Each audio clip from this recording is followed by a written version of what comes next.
Okay guys, welcome to lecture 3 of Quantum Complexity Theory at Paderborn University for the Winter 2020 offering. Today we're going to have our first lecture of actual new content, if you will. So we're going to talk about the quantum analog of P, which is called Bqp. Just some quick announcements before we begin. A1 is due tomorrow, so that means basically due right before the tutorial begins. And the tutorial tomorrow will be the first time it will run in the course this semester. It's going to be online in Big Blue Button. It'll be synchronous, right? And so do check your Panda messages for your access code. Again, the tutorials will be private. They will not be posted online or broadcast in any sense. Okay? Okay. So the quote atop this week's lecture is by Donald Knuth, and it says, "An algorithm must be seen to be believed. And the best way to learn what an algorithm is all about is to try it." Okay, so this quote is somewhat maybe appropriate, certainly at this point in time in the development of quantum computers, because it's talking about actually running algorithms in practice. In some sense, that's really all that matters, of course, right? And so, we're going to make a big hullabaloo about things like Bqp and the factoring algorithm and so forth, things that you can run in polynomial time on a quantum computer. But of course, ultimately what we care about is running these things in practice. And right now in the development of quantum computers, we're not at a place where physical implementations can yet run these large-scale algorithms on large-scale devices, right? Right now, there's a very big global movement for this, near-term devices which are still noisy, right? But presumably these are not going to be the type of device on which we'll run these large-scale Bqp algorithms in general, okay? So it's always good to keep that in mind, that kind of divide between theory and practice. And there's a lot of very nice progress happening on the experimental front, of course, but that's still a major challenge, arguably speaking. Okay, so as we said in lecture 1, right, some of the major, most famous exports of complexity theory are the classes P and NP. So obviously we're going to define quantum analogs of these.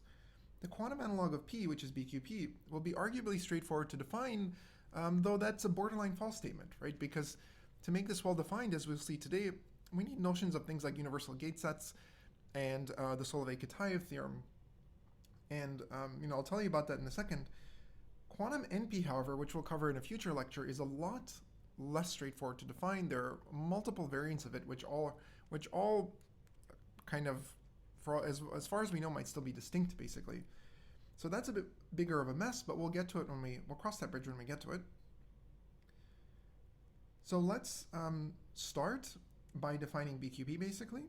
And because remember in lecture 2 when we reviewed quantum circuits, quantum circuits are inherently probabilistic, okay? So the correct starting point is not necessarily going to be P, which is deterministic, right? But the randomized analog of P, which is Bpp. Okay, so let me start section 1 in the notes, right, by defining Bpp for you. Okay, so this is section 1. Bpp, and definition 1 in the notes. Actually, my numbers are probably, let me just double check. No, okay, good. The numbers will be right. So, bounded error.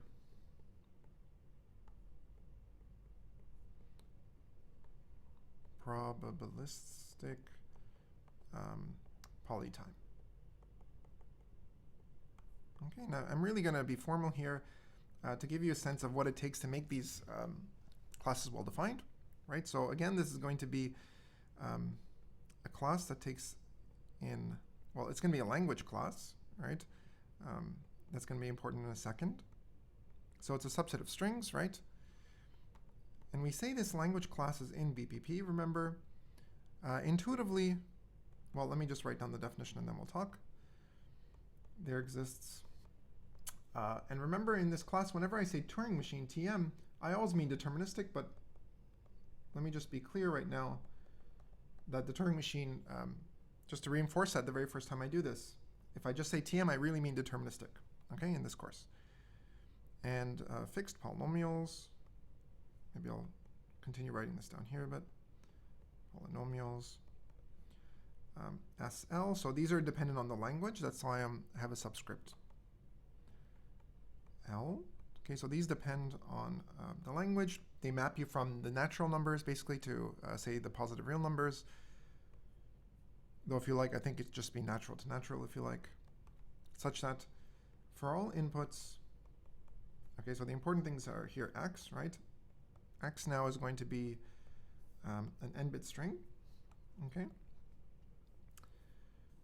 M, the Turing machine, takes in a string. Okay, so we have this y here now. And here you see the first polynomial being used. S of L is just going to be the length of the string y.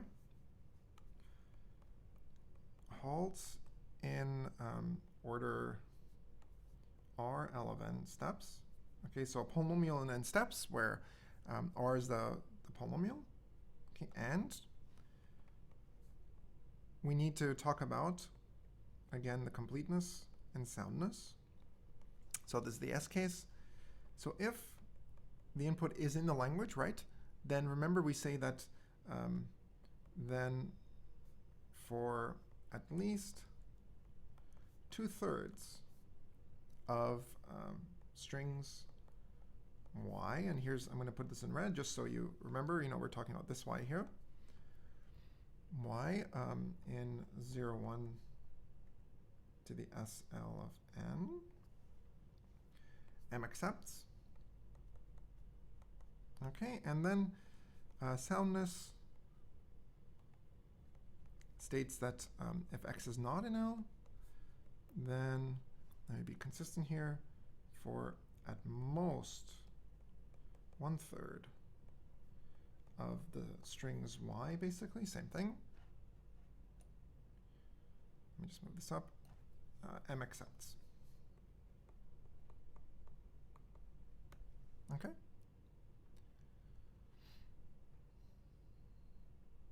And so let me be clear that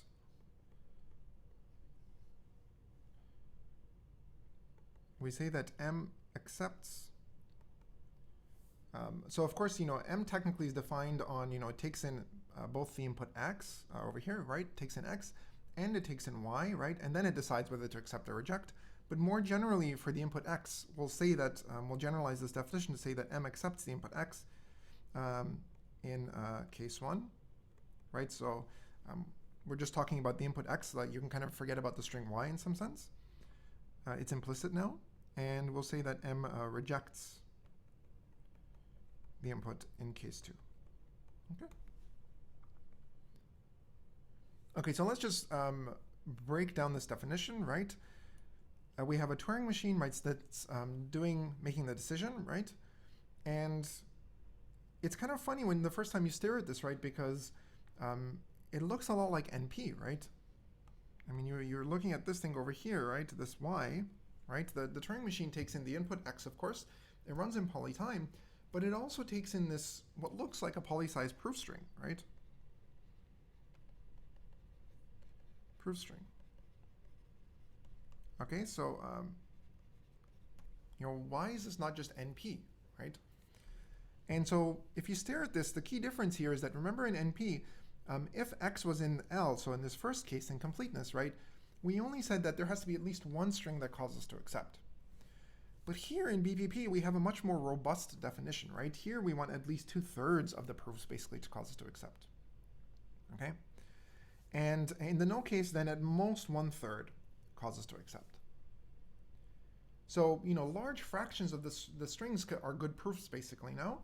And what that essentially means is that I don't need NP like a witness anymore in the usual sense. I can instead essentially just pick a random string y, right? And in the probably a random proof, if you will. And in the yes case, in the completeness case, with probably at least 2/3, a random proof y that I pick is going to be a good proof, and I'm going to accept. And in the no case, if I pick a random proof y, I'll accept with it probably at most 1/3.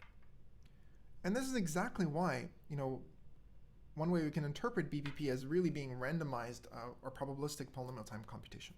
Okay, so you can really think of it as NP, where the accepting and rejecting proofs are, large sets now. It's not that there's just one accepting proof.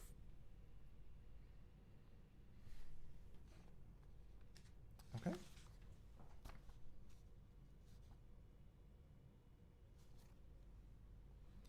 And let me just make a comment, a remark. So it's generally conjectured that P equals to Bqp Okay, but actually proving this, I'll put a question mark, because actually proving this is a long-standing open question. Okay, but that's generally what the community tends to believe. Okay.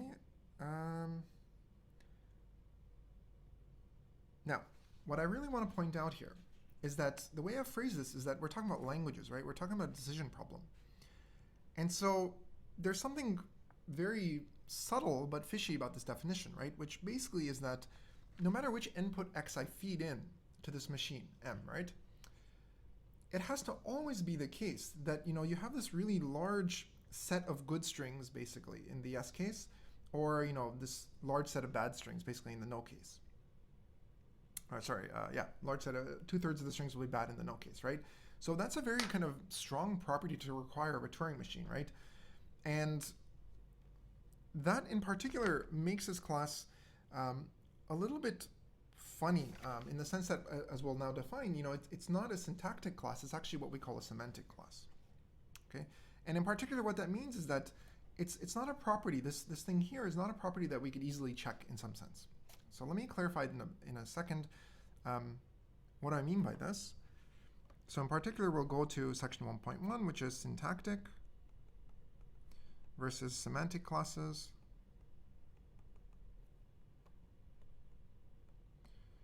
Promise BPP. And what will really be promise BQP.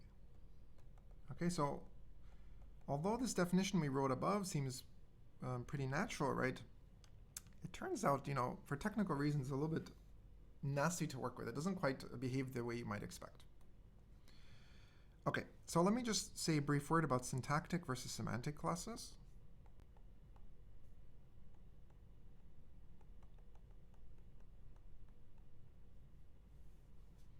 Okay, so intuitively speaking, classes like, I'm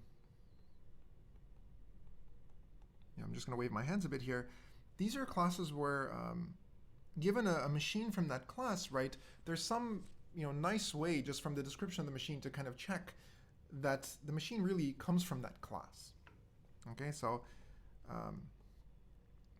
easy, quote unquote, to check. Okay, this will be context specific, that given machine M comes from said class. Okay, so examples of this are something like P or NP, right? If I give you a Turing machine M, I could always pick an appropriate encoding for the machine.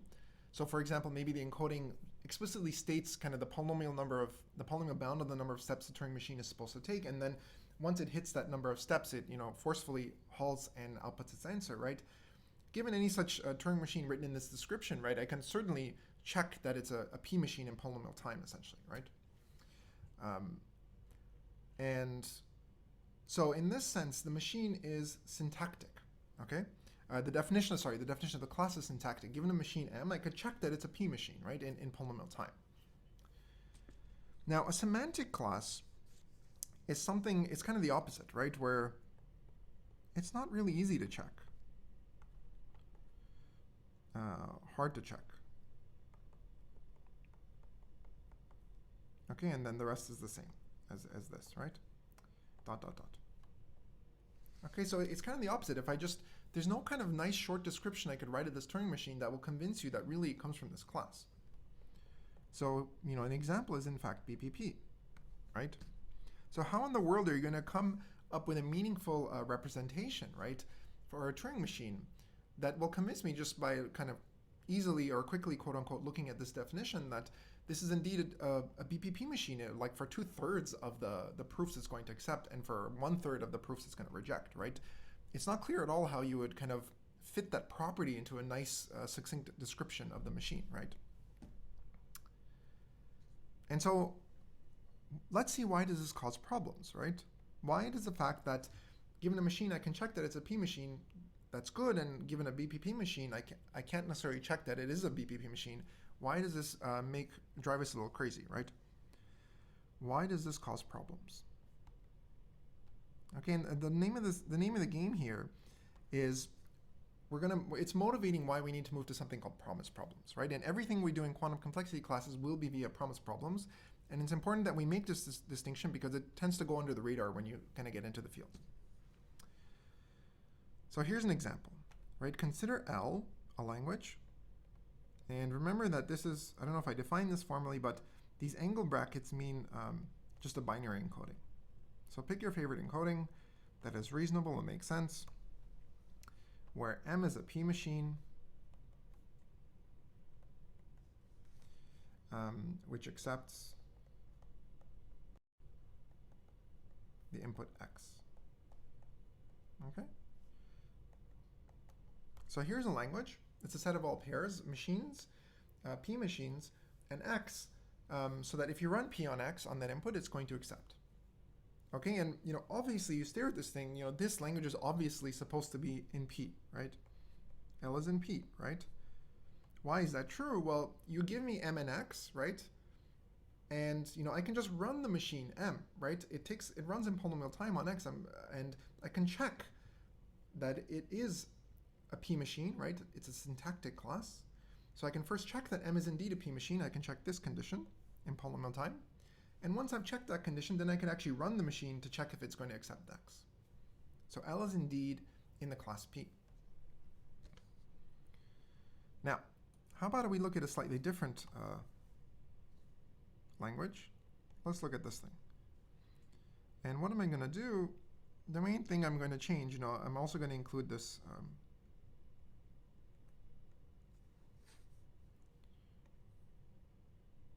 additional unary parameter, but that's not really kind of the key thing here. The key thing here is that now I want M to be a BPP machine. And then which accepts X in less than or equal to T steps. Okay? So I can define this language as well. And now we can ask the question, is A in BPP, right? I mean, certainly you stare at it. I mean, it certainly looks like it should be in BPP, right? You just have a BPP machine, and then you're just going to run it on X, right? Duh, right? Well, not quite, right? It turns out that this language actually is not believed to be in BPP, right? And the reason why is because in order for it to be in BPP, you have to check two things, right? Number one, you have to check that M is indeed a BPP machine, and you have to do the check in BPP. And second, you then have to check that the machine really accepts X in at most T steps, okay? And the problem is that BPP is not a syntactic class, it's a semantic class, right? There's no real nice way we're aware of, to give you a description of the machine M so that you can be convinced in the class BPP itself that the machine is a BPP machine, right? That it will indeed accept on, say, 2/3 of the proofs in the S case, right? We don't know how to do that. And so that's kind of the problem with a syntactic class, a semantic class like BPP. And let me be clear that the answer here is probably not. And the reason why is because this class A, or this language A, turns out to be sharp P complete. Okay, so that's much harder than NP. Okay, so we strongly disbelieve that this thing is going to be in BPP. Okay, so not only is it not clear how we'd make this into a semantic definition, a syntactic definition, but there's rigorous evidence that really this language is not in BPP. Okay, so obviously this is absolutely ridiculous, right? This language should be in BPP for all intents and purposes, so maybe our definition is just slightly off, right? We just need to play with our definition, just jiggle it a little bit. And indeed, this is why we introduced the notion of a promise problem. We have to relax the notion of a decision problem to a promise problem. And the basic idea is going to be that instead of forcing you to check this property yourself, right? In a promise problem, I can just promise you that this is true, and you're allowed to just believe me. You don't have to check it yourself. Okay? And so let's formalize this. What do I even mean by a promise problem? Okay? So in definition 4, promise problem.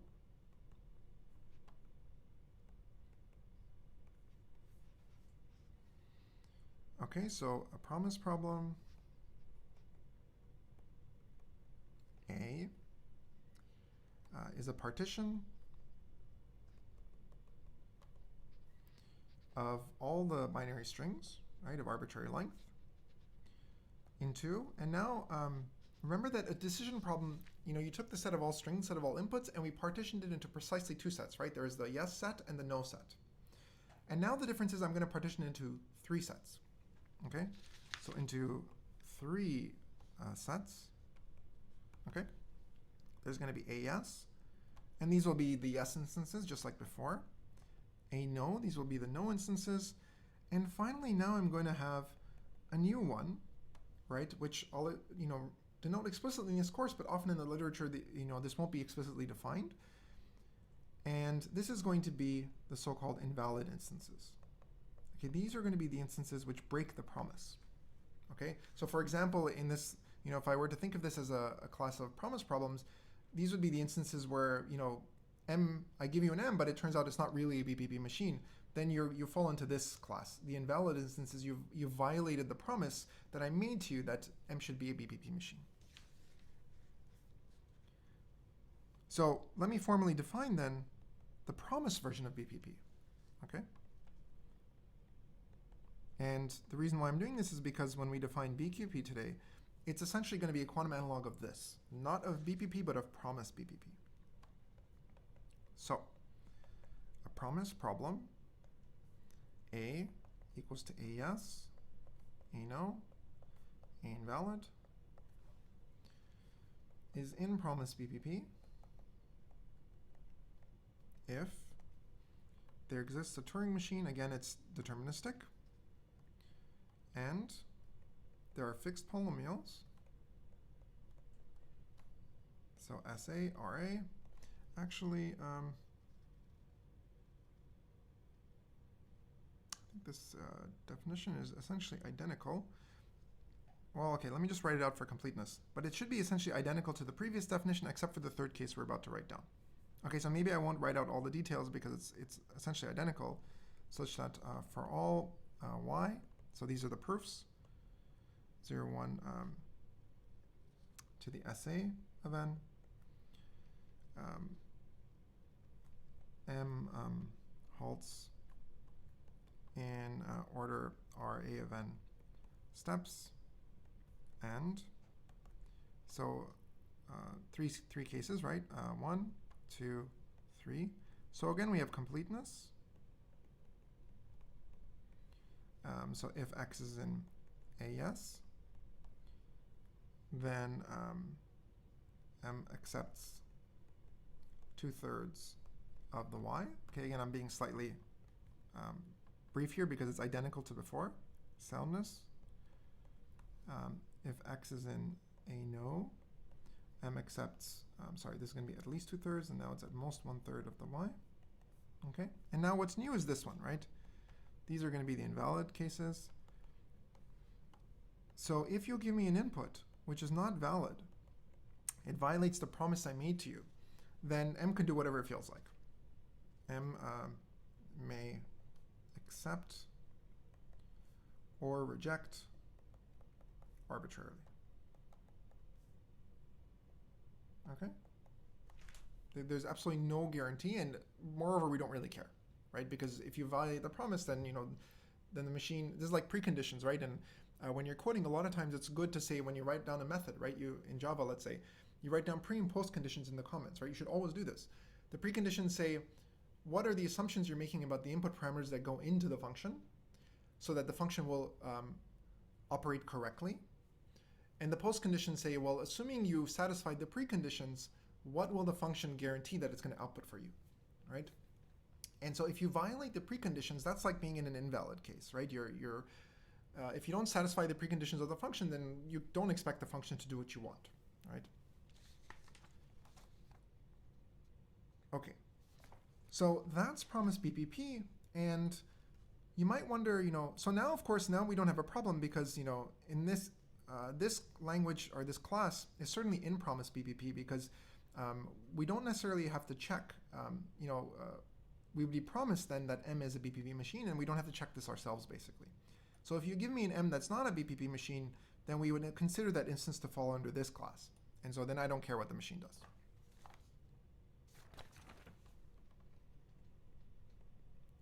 So why the fuss? Okay. The reason why I'm making such a big fuss about this is because, so classically, BPP and promised BPP are two kind of well-defined, well-studied classes, let's say, that people kind of know well, okay? In the quantum setting, however, pretty much everything we work with is essentially promised BQP, okay? Because that's what turns out to be physically motivated in some sense. And so we don't even bother defining classical BQP, like the distinction between BQP and promised BQP. We just call the class BQP, and what we really mean is promised BQP, okay? But since that's the only type of class we use, we don't bother writing the promise part. And so it's important for us to stress that really under the hood, this is what's happening, okay? So in this course, BQP always means promised BQP, okay? But since we want to maintain sanity, we're always just going to write BQP. Okay, and this is also true in the literature, generally speaking. Okay, and let me also be clear that the distinction is important in other kind of structural ways, in the sense that, so for example, BPP, which is a semantic class, it does not have complete problems, I mean, as far as we're aware, okay? But as we're going to see next lecture, promised BQP does have complete problems. Okay, so making it a promise class suddenly allows you to have complete problems. Okay, so there are consequences in terms of being able to prove things like completeness results to being a syntactic versus a semantic class. Okay, so that whole mess was to define for you promised BPP and to motivate promise classes, and now I can go ahead and define for you BQP, right? Which again, remember, really means promise BQP. Okay, that's really what I mean. Okay, so intuitively, what is BQP? Well, now, of course, it's going to be the quantum analog of BPP, meaning it's a class of promise problems that we can solve on a quantum computer using a polynomial number of, say, gates in the circuit model. Okay, we have to be a bit more careful. The gates have to be uniformly generated, and this is why I talked about Turing machines last time. So this will take us into the next point, from Turing machines to circuits. Okay, so everything I defined so far in terms of BPP, NP, and P was always in terms of Turing machines, right? But quantumly, we tend not to like quantum Turing machines. Like, they exist, you can certainly study them, but people tend to work in the so-called quantum circuit model, right? And so how do we transform or like move from the Turing machine model to the circuit model? Well, it's not difficult, but there is one slight catch, right? Which is that in a Turing machine, right, the Turing machine, it has access to this infinitely long tape, right? And we imagine that when you start, the input x1 through xn is written on this tape, right? And you'll notice that the Turing machine doesn't really care how long the input is, right? The same description of the machine works for any size input. This tape is infinitely long, right? Not true for circuits, right? So this is Turing machines. For circuits, the way a circuit always works, right, is that you have to fix the number of wires, right? I mean, think about the circuits in your actual laptop, let's say, right? The number of wires coming into this thing are fixed, right? So that means that for any given circuit, the input size is fixed, right? I can only write down, say, this many wires, and then if I want to solve a slightly bigger input size, well, now I need a different circuit, right? It's not like the Turing machine model. And so this is why, there's a standard definition of a uniformly generated circuit, meaning, and this is how we're going to, why I said last lecture, or in the first lecture, we really need to define Turing machines rigorously, because now what we're going to do is we're going to argue that, to define the circuit, there's an underlying Turing machine that you give it the input, no matter how long it is, the Turing machine will figure out the circuit for you and output it for you, which so that custom make the circuit so it's the right size. And so this is definition 8, what we'll call a P-uniform quantum circuit family. Okay, so in this sense, the circuit will be uniformly generated. Okay, so a family of quantum circuits, Qn. Okay, so n just means the input size. We'll call this thing P uniform, right? If there exists a Turing machine, again, it's classical, it's deterministic, right? M such that given as input 1 to the n, okay, so you give it, the size of your input in unary, it outputs a classical description of Qn. Okay, so it basically custom builds the right size circuit for you. Okay. So,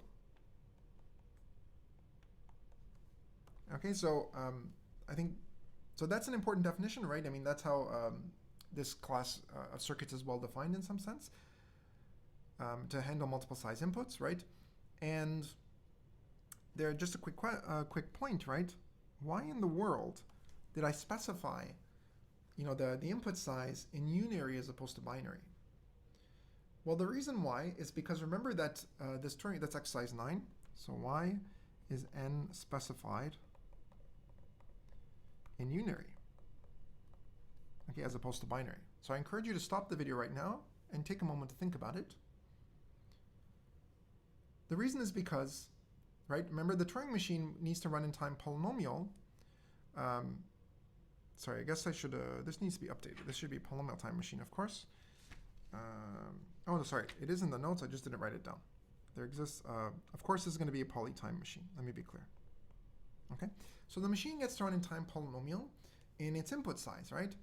And so if I write down n ones, then it can run in time polynomial in the number n, which it needs to do because the circuit is going to have that size roughly. If I were to write n in binary, then remember I'll only need log n bits to write that down.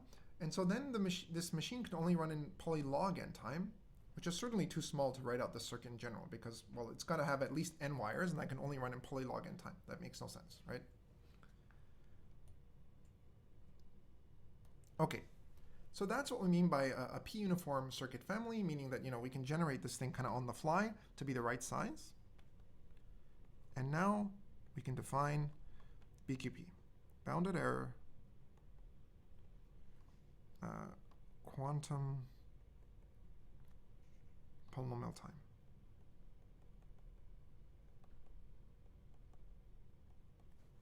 All right, fun times, right? So we're going to say, again, let me be clear, it's a class of promise problems. Okay, so that means I'm going to divide the input space into 3 sets, AES, ANO, and A invalid, sorry. So this thing is in BQP, right?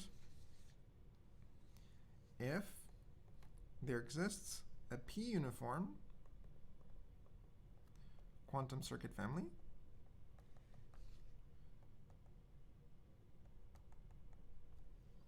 Q,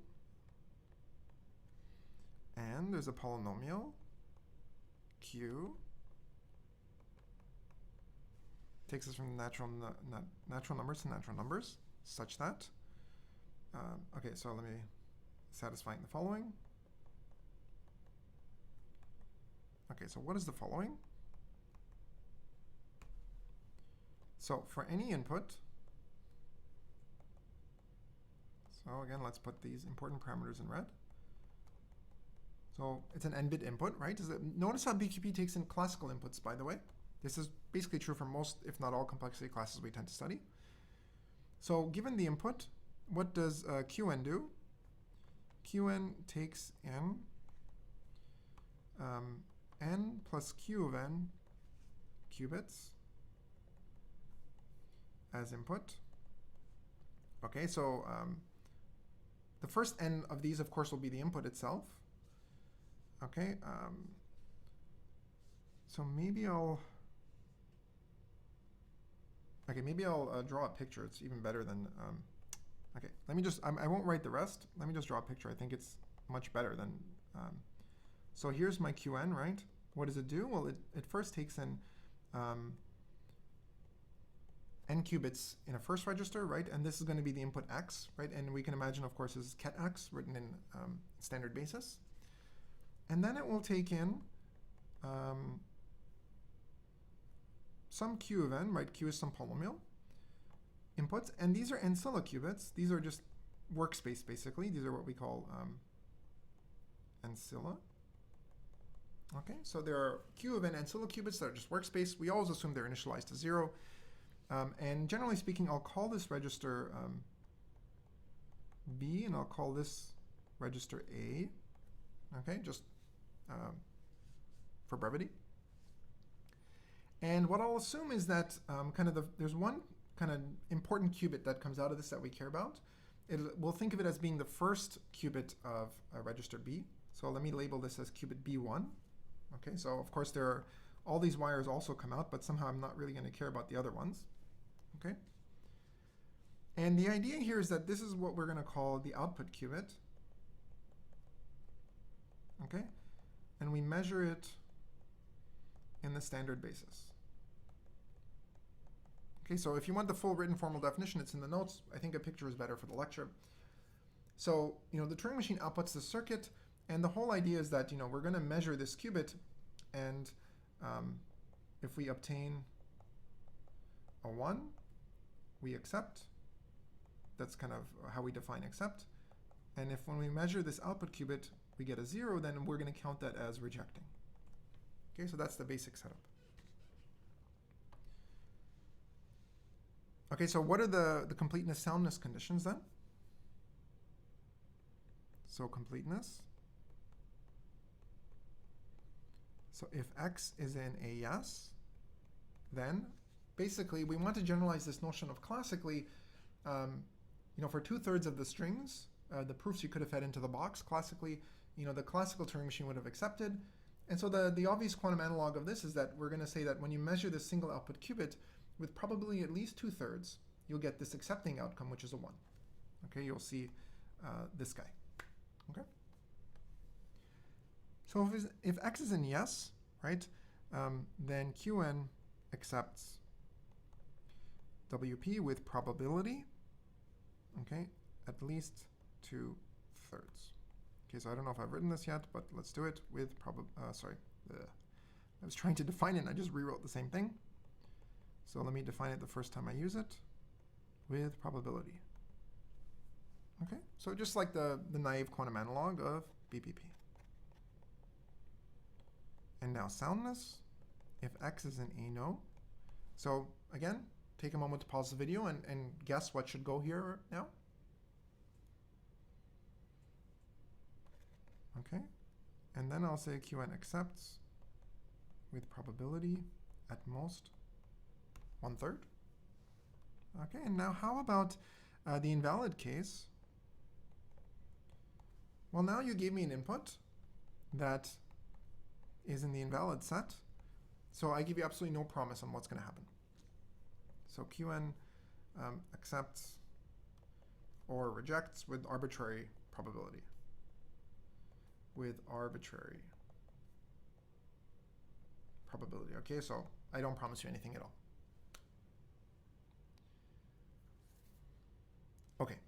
Okay, so that's the basic definition of BQP. Again, let's just quickly review that, right? So you give me the input. Where's my input? My input is right here, right? You give me, go away. Okay, thank you. Okay, you give me the input, right? My Turing machine takes that input and it spits out the circuit Qn, right? That's this circuit I drew over here. The circuit has a structure, right? So you've got an input register of n qubits. You've got workspace and Scilla. And we only care about one output qubit, B1, which encodes the answer. Right? And we measure that. In the yes case, we're going to accept with probably at least 2/3 when we measure that. We'll get a 1 with probably at least 2/3 when we measure that bit. In the no case, we'll accept with probably at most 1/3. And in the invalid case, who really cares, right? The machine can do whatever it feels like doing. Okay, so the circuit will accept with arbitrary probability. Okay, exercise 11, very important and perhaps ironically, there's no way you're going to be able to do this exercise because well, I mean, perhaps you can, but it's just a very difficult kind of question, which is that, which nobody knows the answer to, which is that, BPP, we can view it as, the original definition of BPP, which is not what I gave you today, right? You can think of it as just randomized computation, right? But the way we phrase it is in terms of, we decouple the randomness from the Turing machine, right? We don't have a randomized Turing machine, we have a deterministic Turing machine. And you feed that essentially like a random proof. You can think of it that way. So the randomness is in the proof, it's not in the machine. Okay, so we can view really as a deterministic Turing machine with a random proof. Right? And the question is, can we do this for Bqp, right? Bqp is also a randomized class in the sense that, its output, this output qubit B1, when we measure it, right, the answer is random, right? But can we extract out that randomness so that, somehow it's not part of the machine itself, not part of the circuit, and it's part of the input in some sense, in some proof we could add in some sense? And, the answer is not known. But let me be clear that, this distinction is actually very important. Some of these quantum supremacy proposals, which we might talk about towards the end of the lecture, things like boson sampling, they really crucially use this fact that classically you can extract this randomness, you can kind of separate it, decouple it from the machine itself. And quantumly, we don't know how to do that. Okay? So I would argue that, we don't believe for a BQP machine that you can kind of separate, decouple the randomness from the machine itself. Somehow, that randomness seems to be inherent in quantum mechanics itself. Okay, minor point, but important point. Let me just go back here quickly, right? For all these classes, BPP, promise BPP, BQP, I picked these thresholds, 2/3 and 1/3. They're kind of completely arbitrary.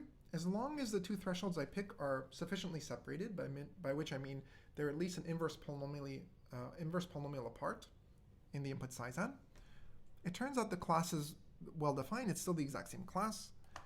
So let me just briefly state this. It is important to know error reduction. Okay. So the whole idea is that that is the least straight line I'll draw, certainly in this lecture, though I may outdo myself in the future. By repeating, not reducing, by repeating Qn. So first, let me be clear. Let me get you, to try and answer it. How do you reduce the error, right? If you have a machine that accepts it probably at least, say, 2/3 in the S case, how do you reduce it? Well, the idea is that you could repeat this box many, many times, right? And the vast majority of the time, or at least 2/3 of the time, let's be clear, it's going to accept, right, in the S case. And so if you repeat this many times, it'll be very kind of clear intuitively that, yes, this is the S instance, because you'll see that 2/3 of the outputs will cause it to accept. So we just repeat this thing poly many times in parallel. Okay. We measure the output qubits, of course, although we can do the measurement at the end. And then we accept if and only if the majority, okay, so meaning more than half of the runs of the circuit, of the runs output 1. Okay, or accept, right? Okay, and when we do this, in doing this, essentially we can improve the completeness parameter, right? We said that as 2/3, right? You can improve this to kind of any 1 minus 2 to the minus, well, let me draw it as a fraction so it's a little bit more natural, right? You can make this thing exponentially close to 1 for any kind of fixed polynomial p you like. And similarly, soundness would go down from 1/3, it would get mapped down to 1/2 to the p of n. Okay, so you could really kind of make this thing look deterministic almost, right? I mean, with exponentially good probability, essentially, like close to 1 and 0, you're going to accept or reject in the yes and the no cases. Okay? This is true for BPP. It's also true for BQP. And of course, there's a natural question of whether you can make this exact. Can you really map it to exactly 1 and exactly 0? Right? And well, that essentially is, for example, the question of BPP versus P. Right? If you could do that, then you're not randomized anymore. Okay, And so let me not prove this, but I will point out that exercise 12 shows you to prove this rigorously.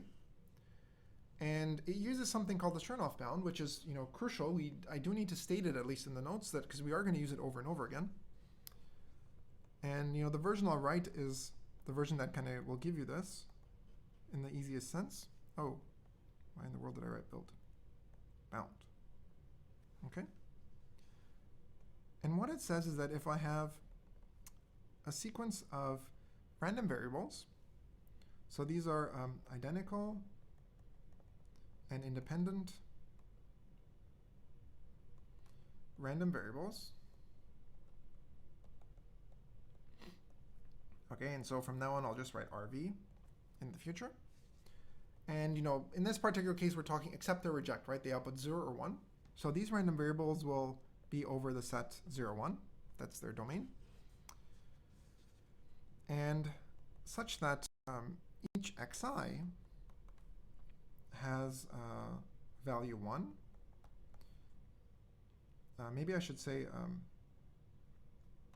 write it a bit more succinctly. So such that the probability that xi, so for all I, right, the probability that xi equals to 1 is precisely equal to a half plus epsilon, let's just say. Okay, and epsilon is some fixed constant greater than 0. So then the Chernoff bound says that the probability that the sum over 1 up to m of xi is strictly smaller than m over 2, right? So in other words, the probability that you fail your majority test, right, that's strictly less than half the number of runs, output 1, the probability that this thing here, that is at most e to the minus 2, and here are your parameters, epsilon squared and m. Okay? So if we think of epsilon as a positive constant, then this thing scales inverse exponentially, with the number of trials m. Right? So if your odds of outputting 1 are strictly bounded above a half by a constant, this thing is going to, the majority vote test will pass with exponentially good probability, essentially, as your number of trials increases m. Okay? So I strongly, strongly encourage you to do exercise 12 on your own. We will use the Chernoff bound again, so make sure you're comfortable with it. Okay, so now that we've defined BQP, right, we have to make sure it's actually a robust class, right? So for example, one of the really lovely things about Turing machines is that they are an incredibly robust model, right? This is one of the main reasons that the model has been accepted so thoroughly, right? Which is that if I take a Turing machine and I slightly play with its setup, like its properties, like maybe the tape is not two-sided infinite, but it's one-sided infinite, maybe there are multiple tapes, it doesn't matter, right? In the sense that anything that's computable with a Turing machine is also computable, say, with multiple tapes, and this goes in both directions, right? The model is robust under these changes. And ideally, we also want BQP to be a reasonably robust class. And the main thing we care about in terms of robustness is going to be noise. Okay, so imagine I'm in a position where I want to implement some ideal unitary. And in a lab, realistically, I'm never actually going to be able to do this perfectly. The best I can hope for is some funny approximate unitary. I mean, in practice, this won't even actually be a real unitary. It'll be something more general called a trace-preserving completely positive map, which we will not study in this course, or maybe we will, but it certainly won't take front and center. Okay, but imagine I can do some genuine unitary, but it's not exactly the right one. I need to understand, number one, how will substituting this funny approximate gate for my ideal one, how much will that kind of change the output of my circuit, right? And number two, will it change the output enough so that it will kind of ruin my definition of BQP? In particular, the class of problems I can solve in BQP should not be affected if I inject a small enough amount of noise into my computation, right? The class should be robust under a reasonable amount of noise. Otherwise, the class is not well motivated, right? if I can put in a small amount of noise and all of a sudden the class completely breaks down, the set of problems you can solve completely changes, like that's not a physically motivated class. Okay, so we need to understand how errors will affect our computation. And in order to quantify this, right, here I want to quantify some notion of distance, right? Some absolute value of how far are these two. And for that, we're going to use the notion of a norm, right? So, and these will generalize essentially norms we saw in the previous class, especially these Schatten P norms, basically, like the Euclidean norm or the one norm that we saw in the previous class. Okay, so in particular, we care about, question, how to measure the size, or maybe I should be a little bit more clear, because size might make you think of dimension, but really I mean magnitude. Maybe that's a better intuitive of a matrix, intuitive way to define what I want. Okay, so what is it about a matrix like that defines its magnitude, right? It's a box full of entries. So there are various things you can imagine doing, like maybe you'll just kind of add all the entries in the box, in the matrix. Sure, that's one way to do it. So I'm going to give you two particular norms, which are not the one I just said. The one I just said is most closely related to something called the Frobenius norm, which I will not define. But the Frobenius norm basically is, it's equivalent to the Euclidean norm, actually. But I won't define it here. The ones we will care about are, number one, the spectral norm, which is going to be the matrix-valued analog of this infinity norm, which, remember, was the largest entry of a vector.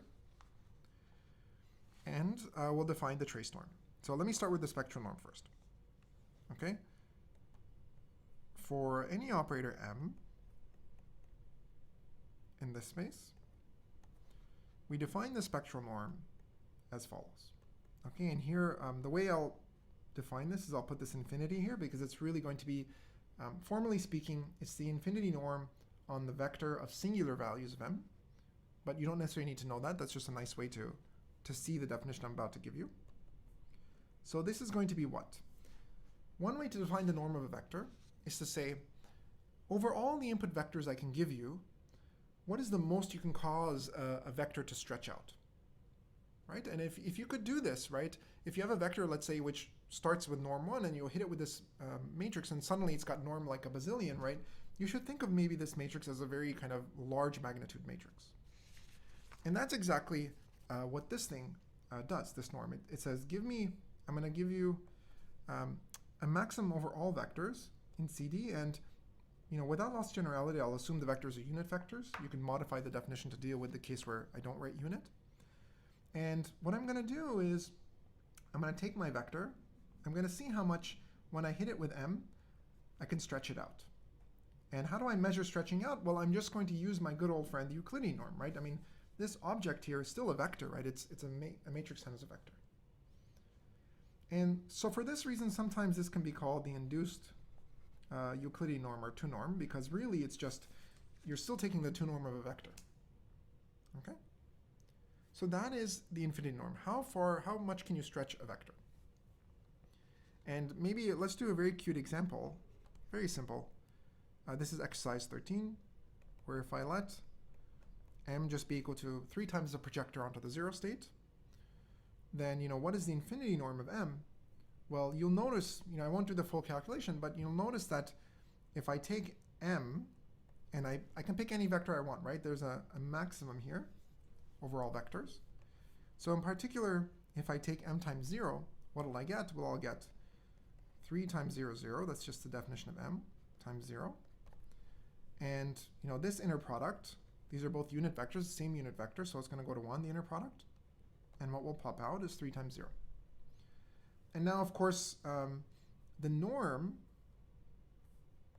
if I take the norm of this output now, the norm of 3, this thing, we can use this property to really easily calculate it, right? The norm of this is just going to be 3, you can pull out scalars, remember, and you take an absolute value, and then times the norm of 0, 0, of 0. And this is a unit vector by definition. So in other words, what I've just proven to you is that the infinity norm is at least going to be 3, right? I can stretch some vector, the 0 vector, by at least a scalar multiple of 3.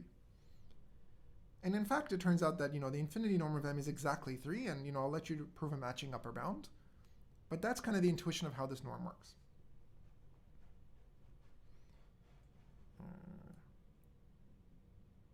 Okay, so that's the spectral norm. A lot of times in the literature, in quantum information, if you don't see any kind of subscript here, if you just see the norm bars, you're typically talking about the spectral norm. Let me also be clear that if you open up a linear algebra textbook, like, sorry, I forget I just checked which one it was. Horn and Johnson, right? Okay. So if you look up something like Horn and Johnson, right, which is a standard text on matrix analysis, the way they label their norms will be more or less completely different than what we like to use in quantum information. So be very careful when you read any paper how the norms are defined. Okay? Just a warning. So the second norm we care about is the so-called trace norm. And this basically says for M in a D by D matrix, and this is going to be a funny looking definition when you first stare at it. It's not nearly as kind of nice as the spectral norm in terms of intuition. But the way we define it, I put TR because it's a trace norm. What we do is we basically take our matrix. Our matrix M doesn't have to be anything other than a linear, like a D by D matrix, right? It's not necessarily even Hermitian. The eigenvalues aren't even necessarily real. So in general, it's going to have complex eigenvalues. So what I want to do is I first take the absolute value of M, okay? And I'll define what that is in a second. And that will basically turn M into not just a Hermitian matrix, but something that is positive semi-definite, only non-negative eigenvalues. And then I want to take the sum of those kind of absolute values of those eigenvalues, quote unquote. This is not entirely true what I'm saying, because the trace norm isn't defined on the eigenvalues necessarily in general. Okay, so what do I mean? The trace is well defined. We know that. What do I mean by the absolute value of M? Well, let's just think about how did we define for a complex number C? How did we define absolute value? Right? Well, C is in the complex numbers. Remember we said we take C times its complex conjugate, and then you have to square it so to get rid of the duplicate copy, if you will. And we're going to do the exact same things with the matrices, right? We're going to do M times its conjugate transpose, that's the analog. And now I'm going to take a square root, just like in the scalar setting. And remember that the square root is an operator function. Okay? So what's important here is that, and this is a good exercise, it's not actually in the notes, is the operator function, remember, I'm going to take a square root and I'm going to apply square root to the eigenvalues of whatever's in here. That's what an operator function did. And so, but in order to kind of make the square root nice, I really want the eigenvalues of M dagger to be real, right? Just like up here, CC star is a real number. And indeed, I want you to prove that M star, a dagger, is Hermitian. Okay? And, okay, maybe you can assume, to make your life a little bit easier, to at least to get the intuition, right? Originally, M doesn't have to be any particular class of matrices, but let's just assume for this exercise that M was normal to start with. Okay, so it has a spectral decomposition. Okay, and then you can prove that M dagger is going to be Hermitian. Okay, of course you don't need this normal precondition to prove this, but let me use it. Okay, so that's what you do. And so intuitively, what you can then prove in exercise 14, which I won't do now, is you can prove that the trace norm of M, right, is going to be what? It's going to be the sum over I of the eigenvalues, lambda I, that's what I mean, evals, and eigenvalues of which matrix? Well, okay, let me add this condition for M Hermitian. So if your matrix M over here was already Hermitian to begin with, okay, so not a general M, but if it is Hermitian to begin with, then the trace norm will have a very nice interpretation. It's just you add up the absolute values of the eigenvalues. Okay, so it's Hermitian. The eigenvalues are real, but they can still be positive, negative, right? It's not a positive semi-definite matrix. So what the trace norm essentially does is it takes absolute values of the eigenvalues and adds them all up, if M is Hermitian. If M is not Hermitian, then that interpretation is not true. You have to talk about something called singular values, which are more general. Okay. So that's the trace norm. And let me not prove it here, but again, this is a very nice exercise. Maybe we'll do this in the tutorial or on an exercise. But what you can prove is that take any pair of vectors, right? Then the trace distance between these two. So if I take kind of the projector or the density operator onto one versus the other, how far are these two in trace norm? As you might expect, this quantity is directly related to the overlap between these two vectors, the inner product. So the formula is 2 times the square root of 1 minus this overlap. Okay? So it's a function of exactly what you might expect. Okay? So that's the trace norm. Let me very briefly mention, but in the interest of time, I don't really want to go into it. But well, okay. Where do these norms come from, right? If you look at something called the singular value decomposition, and I'll briefly write it down, but any matrix M, doesn't matter if it's Hermitian or not, can be written as something like the sum over I. The singular values, these are just going to be non-negative real numbers. And then you have 2 bases, right? These are AI forms a basis on the left. BI forms a separate basis on the right. If M is square, right, then the dimensions of these of the A's and the B's certainly matches, but this also works if M is not square, in which case the dimension of the AI's on the left doesn't have to match the dimension of the BI's on the right. Okay, but here we're talking about square matrices. Then, and you'll notice the main difference between this and the spectral decomposition again is that you could have different bases here, right? Whereas in the spectral decomposition, the A's and the B's always match. So then the one norm, sorry, the infinity norm, is what? It's basically just the infinity norm of these singular values, right? Let's suppose they're, well, they are, not suppose, there are exactly these singular values. That's the dimension of the space I'm working on. So if I write down the vector of singular values and I take the infinity norm of that, that's another way to define this norm, right? That's really what's happening under the hood. So it's taking the largest singular value because that's what the infinity norm does on a vector. And the trace norm, what does it do? Well, that just adds up the singular values, which I don't need to write down an absolute value because the singular values are non-negative by assumption, by definition. Okay. So that's really what's happening under the hood.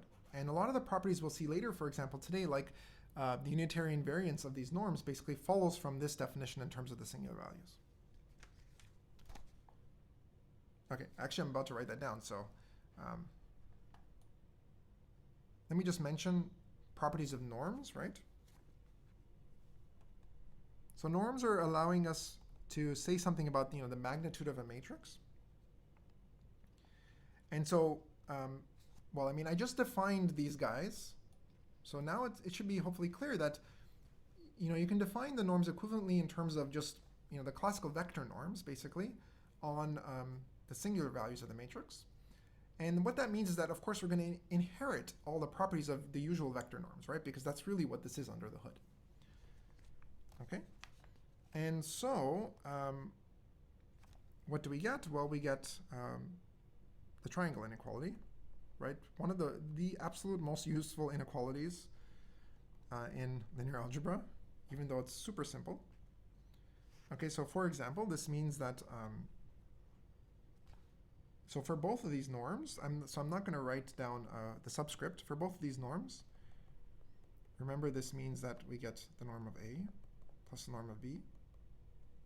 Okay. We have number 2. Okay, absolute homogeneity, but in the interest of keeping the lecture on time, I'm just going to write, again, just like the the vector norms, you could pull out your scalar. So this is just, a in the complex numbers. So when you have a scalar, you could just pull it out and put an absolute value in the front. And 3, you have the so-called positive definiteness property, which says that if your norm is 0, and again, it doesn't matter if you're talking about the trace norm or the infinity norm, this implies that you have the 0 matrix. So it's the matrix of all zeros as the entries. Okay. And these we've sort of seen already in the study of vectors, right? Or vector norms. And let me just mention 3 more super important properties that we're going to use here. The first is something called the Hilde inequality. And this generalizes the Cauchy-Schwarz inequality. So Cauchy-Schwarz is a special case of the Hilde inequality. And basically, what this says is that if I take essentially the inner product of 2 matrices, and the way we define that is the inner product of A and B is going to be the trace of A dagger B. There's a well-motivated reason for that. Well, okay, the main reason is because if you write trace of A dagger and B, you could always rewrite this in terms of take the square matrices A and B, and you can kind of stretch them into vectors instead, just reshape them. So concatenate the rows one after the other, for example, so that they look like a vector. And then taking this inner product here, trace of A dagger B, will be completely equivalent to taking these reshaped vectors and taking the usual vector inner product between those. But let me not say more. Okay, so you should think of this trace of A dagger B like an inner product. And you can upper bound that inner product, the matrix inner product, by, it doesn't really matter which one's which, I suppose, of the infinity norm on one, okay, and the trace norm on the other.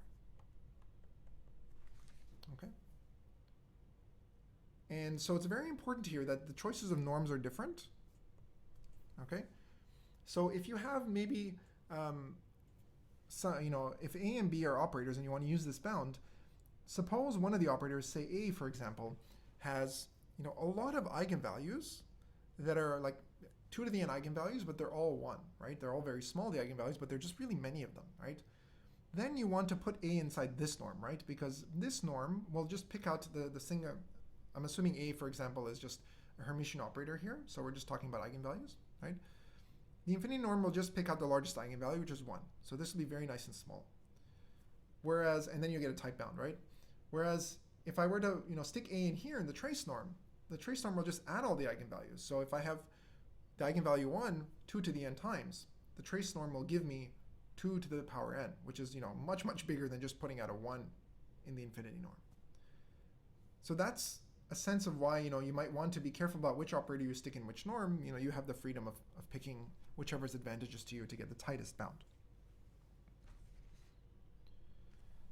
Okay, submultiplicative, submultiplicative.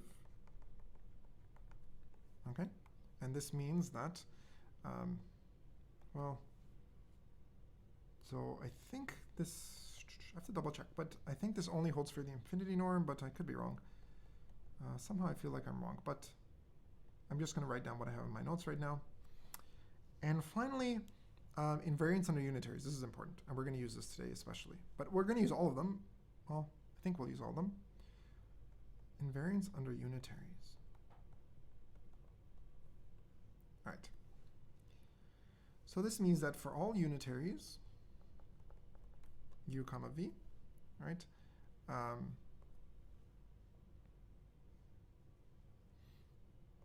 If I take my m, right, and yeah, you know what I think? Okay, I'm going to go on a limb here and say that this holds for, you don't need the infinity here, because certainly this is true for, if I multiply my matrix by UMV, right, then it's just the same as m, right? So if I left multiply by a unitary, I right multiply by a unitary, it doesn't change the norm. And intuitively, why in the world should this be true? Well, we could just look back up at the singular value decomposition definition, right? Over here, when we talked about singular value decompositions, let's say the trace norm, for example, was just the sum over the singular values, right? And if I take m over here and I hit it on the left with say a unitary u on the left, right? and a v on the right, well, what happens here in the singular value decomposition? I just put a u here, right? This is still some vector, right? And here I get v, right? And now we have this very nice property, right? Which says that if A was a basis, which it is, these AIs, then U will always map a basis to a basis because it's unitary. And that means that I'm still staring at a singular value decomposition of this new rotated matrix UMV. And in particular, the singular values themselves won't change, right? Only the singular vectors change. And so the norm itself doesn't depend on the vectors, it doesn't care, right? They don't show up here, right? It only cares about the singular values SI themselves. And that's why these norms are going to be unitarily invariant. Okay, beautiful, right? Super elegant, super simple. I love that intuition, which of course I didn't come up with, right? Well known in the community. Good.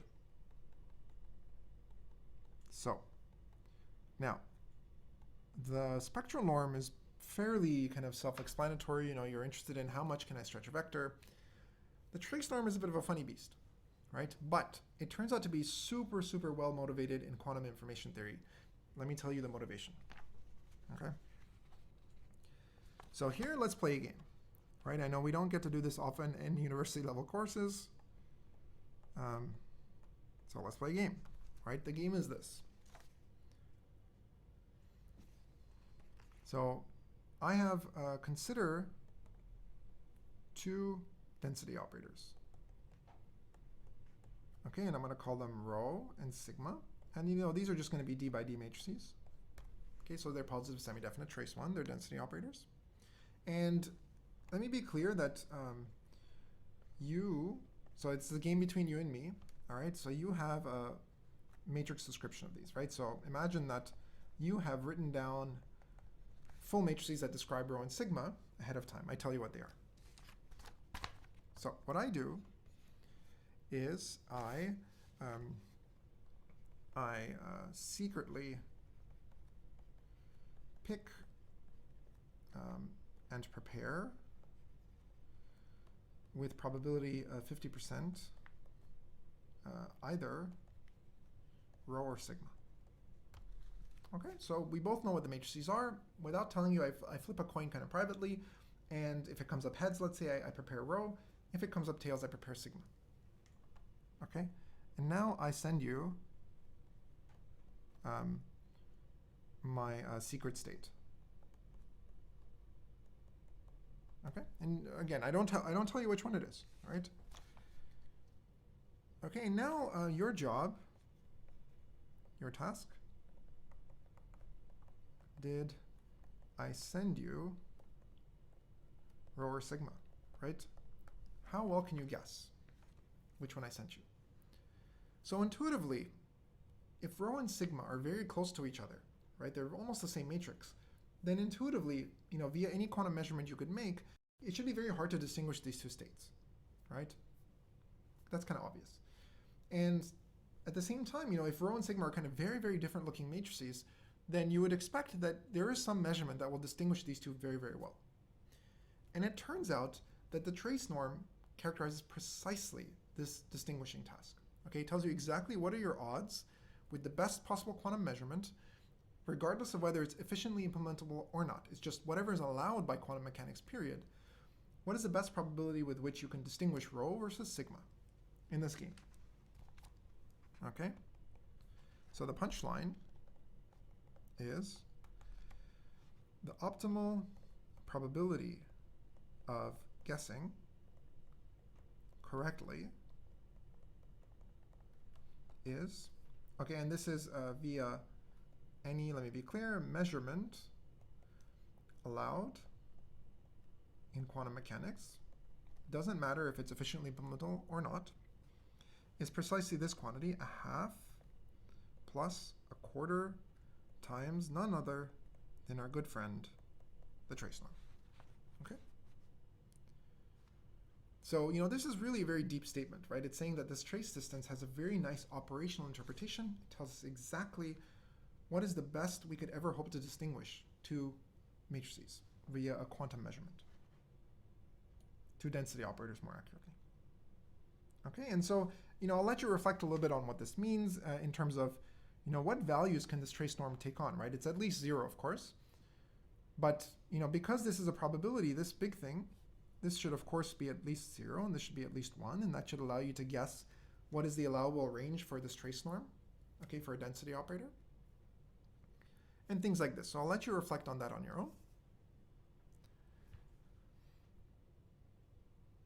Okay, and in particular, a nice exercise, and maybe we can do this in the tutorial, would be to argue that, let's suppose rho equals this, sigma equals this. So these are really orthogonal states, right? So in this case, you expect them to be perfectly distinguishable. And then, of course, I want you to prove basically that a half plus a quarter. You know what? Maybe we'll do this one together because it's good to sort of do one of these together. Trace norm equals 1. Okay, so because you expect their orthogonal states, you should be able to distinguish them perfectly with probability 1. So what do we have to work out? We have to look at what is the trace norm of 0, 0, minus 1, 1, right? Well, what is 0, 0, minus 1, 1? Right, I mean, I can write this as a matrix, right? It's just a 1 in the top left. That's coming from this. And a minus 1 in the bottom right. That's coming from this. Okay. So what is the trace norm of this matrix? So the easiest way to see this, I mean, you could literally plug in the definition if you want. You could take this definition of the trace norm here, which is, you take m times its dagger and you take a square root, right? So in our case, when you take m times its dagger, you'll see that you'll get identity, and the square root of identity is just identity. Maybe we should just do that. You know what? Let's just do that. So if I take 1, 0, 0, minus 1 times its dagger, which is the exact same state, right? If you work this out, you'll see that you'll get just identity. Okay? And I mean, intuitively, it's immediate because you have diagonal matrices, and when you multiply diagonal matrices, you're just multiplying the terms in the diagonal. So 1 times 1 is 1. Minus 1 times minus 1 is 1. And the next thing I need to do in the trace norm is I had to take the square root, right? And so what's the square root of the identity matrix? Well, remember, it's an operator function. I just take the square root of the eigenvalues. And what are the eigenvalues? Well, they're right here, right? The eigenvalues are just 1 and 1. Okay? So really, the square root is just the identity matrix again. And the final step that's missing is, we finally take a trace, right? That was the trace norm. Okay? And so here, I want to put in a trace here, and, that's the trace of this. And while trace of identity is trivial to work out, it's just 2, right? So I've just calculated that this quantity here equals 2. That's this. And so if you plug this in, you'll see that you get a half plus a quarter times 2 is 1. The other way to see this kind of immediately is just notice that this thing here is Hermitian, right? It's in fact real and symmetric. And so remember, the trace norm is just going to take the absolute values of the eigenvalues. Because it's Hermitian, there was this exercise we stated, right? Oh, no, let's not do that. Let me briefly show you that exercise, which we didn't actually do. Here, if m is Hermitian, right, then its trace norm is the sum of the absolute values of the eigenvalues. And so the eigenvalues for us, for that matrix, were what? I mean, it's a diagonal matrix, right? So the eigenvalues are sitting on the diagonal. So just take the absolute values and add them. Okay, and you're done. Because it's Hermitian, you can do this.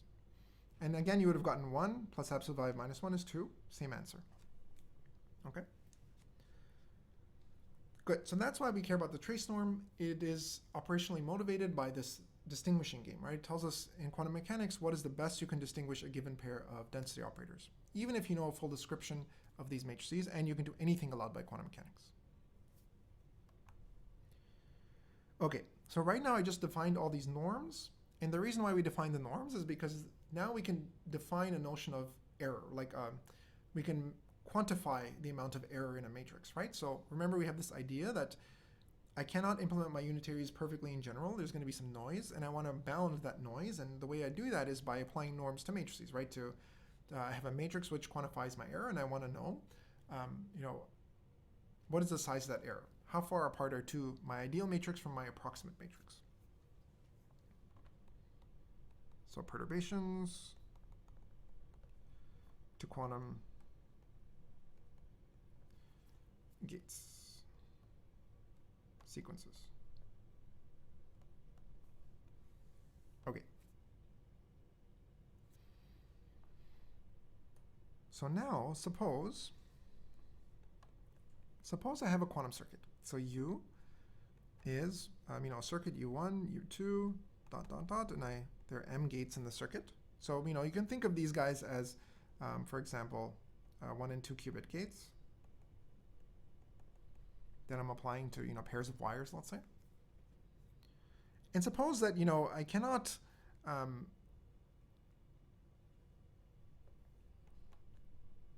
suppose that in a lab I'm not able to implement each of these gates perfectly, but each of them with a little bit of error. Okay? So what I want to do is I want to argue that suppose that can prepare for each of these i's ui prime, so not the real ui, but there's a prime here, right? And such that ui minus ui prime, like this error one, right? That thing is bounded by some epsilon, okay? And here, the only property I'll need is that this is going to be a unitarily invariant norm. So for example, the trace norm and the infinity norm will do it for us. Okay, so I'm allowed to prepare slight perturbations of each of the ideal unitaries ui. And of course the question now is, when each of my gates in the sequence are slightly off, how far off is the full gate sequence, right? The full unitary, my circuit, right? In particular, how does the error propagate, right? And what would be bad is if, the error would kind of blow up, right? And you might kind of guess that a priori in the sense that if I have a bunch of matrices, well, okay, let me not go there. So how does the error propagate? This is Lemma 17 in the notes, and it says the following. So let, this thing just denote be a unitarily invariant norm.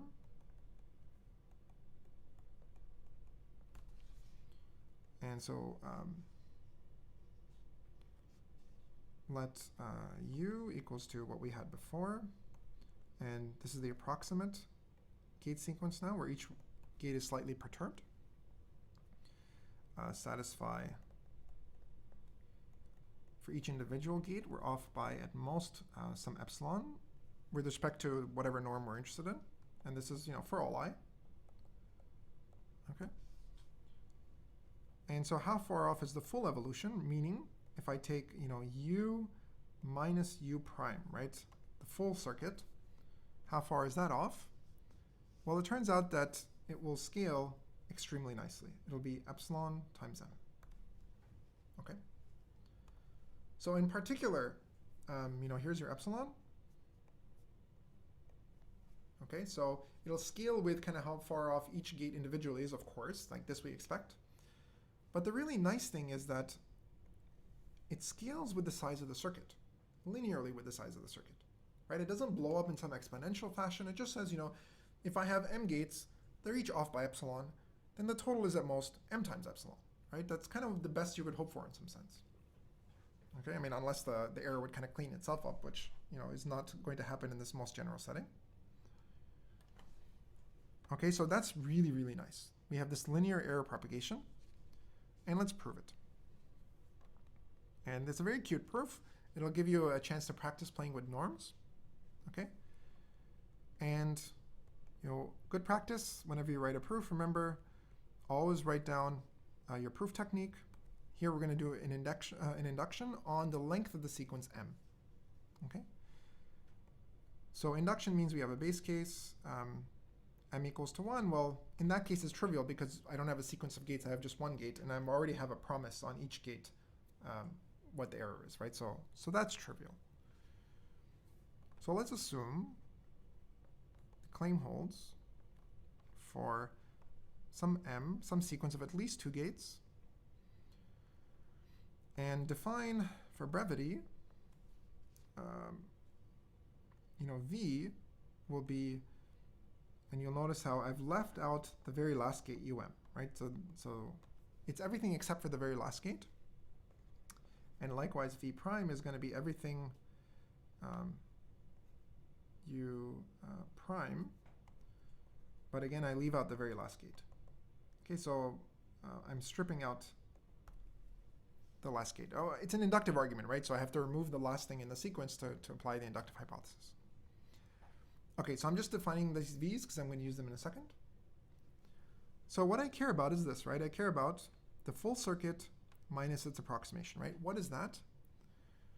Well, the first thing I could do is I could play this game. Well, first, okay, let me write out, in terms of, I defined these operators v and v prime, right? Where I stripped off the last gate. And I want to use that stripping off because that's how I'm going to apply the inductive hypothesis, right? So let me write, let me strip off the last gate and let me write v instead. So that's the full circuit u. That's just this thing, right?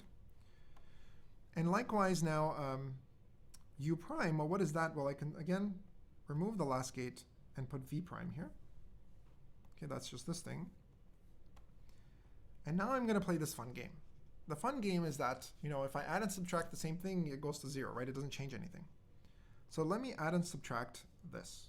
Minus um prime v prime, and then plus v prime. Okay, so same thing twice. I haven't changed anything. And intuitively, what I'm going to do now is I'm going to think of these guys as being bracketed together, and these guys as being bracketed together. Okay, that's going to be the name of the game. So, what can I do? Well,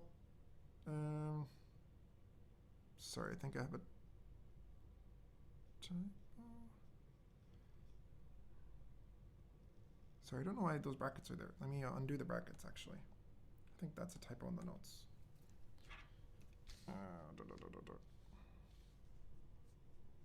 Okay. So, what I can do is you'll notice that, I have here, and I also have here, so I could factor that out. Let me group those guys together. Times v minus v prime, right? That's this one, right? And then the other two terms, they share, in common, they share this v prime, right? So plus prime minus times v prime. Okay, so that's this one and this one. Okay? So I'm just rewriting things and factoring things out. Nothing has happened. And now I'm going to apply my favorite inequality in the world. Not true, but let's just pretend it is, the triangle inequality. I'm not even sure if I have a favorite inequality. They're all equally dear to me. Okay, right? Triangle inequality. This is the lazy person's way of writing it. Okay, and now we're going to use the good old only thing I assumed about my norm, which is that it's got to be unitarily invariant, right? So it doesn't matter if it's trace norm or infinity norm. See this unitary right here? It goes poof, it disappears, right? Because the norm is unitarily invariant, right? So I could rewrite this as just v minus v prime. Okay. And likewise, same here. This is a unitary, v prime. Again, it disappears. Okay. Prime minus Okay, and this is the unitary invariance. Okay. And now, what do I know? Well, I know that for each gate, remember, the error was at most epsilon. So this is going to be an upper bound, right? This is just part of my assumption of the actual theorem itself, right? So that's off by epsilon. And what is this? Well, this is the remaining m-1 gates, right? This is the induction hypothesis, right? I'm assuming by induction hypothesis that that thing will be off by at most m-1 times epsilon. And this is by the induction I, hypothesis H. Okay?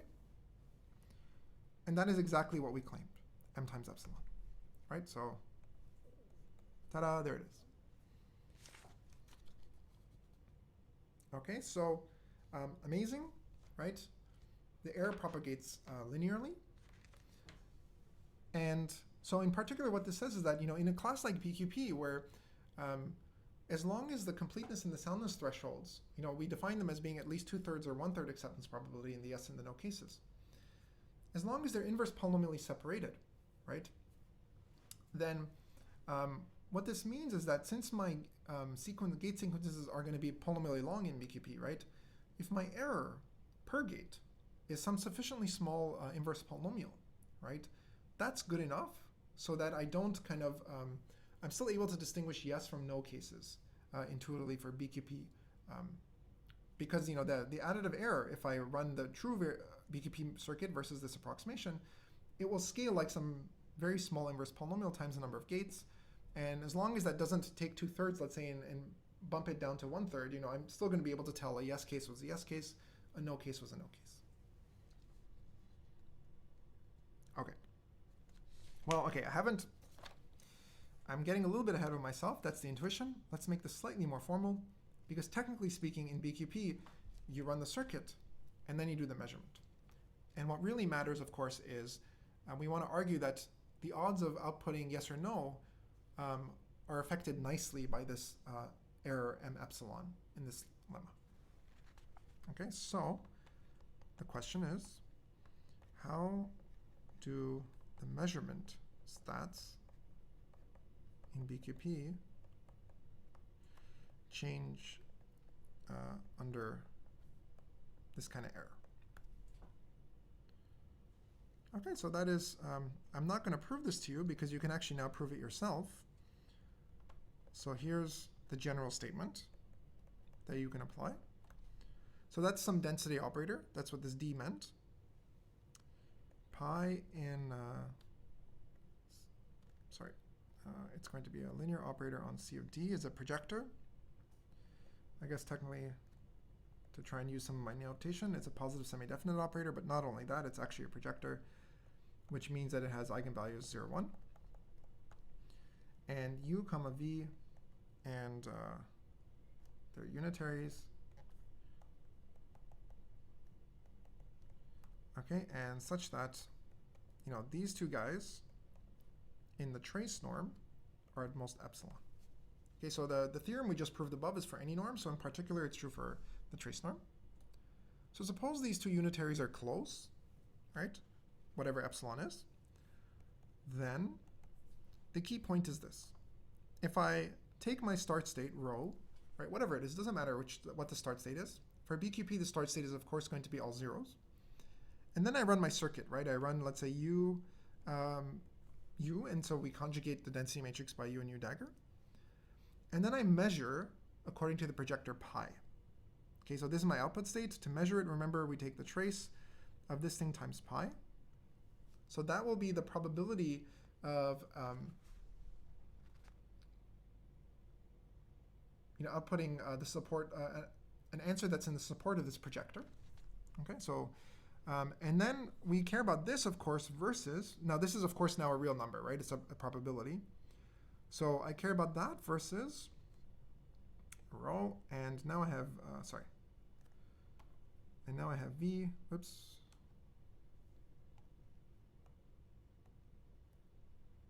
Good, V dagger. And here, let me be clear, this is U and that's V, that's the difference. So both of these are probabilities. How much does that output probability change? Well, that thing will be at most, say, 2 epsilon. Okay? So in other words, if you're doing a projective measurement like you do in Bqp, where at the end you measure in 0, 1 on a single qubit, that output probability will change. If you're off by an additive error of epsilon, then your output probability will just get a plus or minus 2 epsilon on top. Okay, so if my completeness soundness thresholds were 2/3 and 1/3, and epsilon is some inverse polynomial, right? Then the error then in the output probability is negligible, right? I can still distinguish in the S case I'll output something with probability at least 2/3 minus some small 1 over poly, and in the no case I'll accept it probably at most 1/3 plus 1 over some small 1 over poly. So I'll still be able to tell these two cases apart.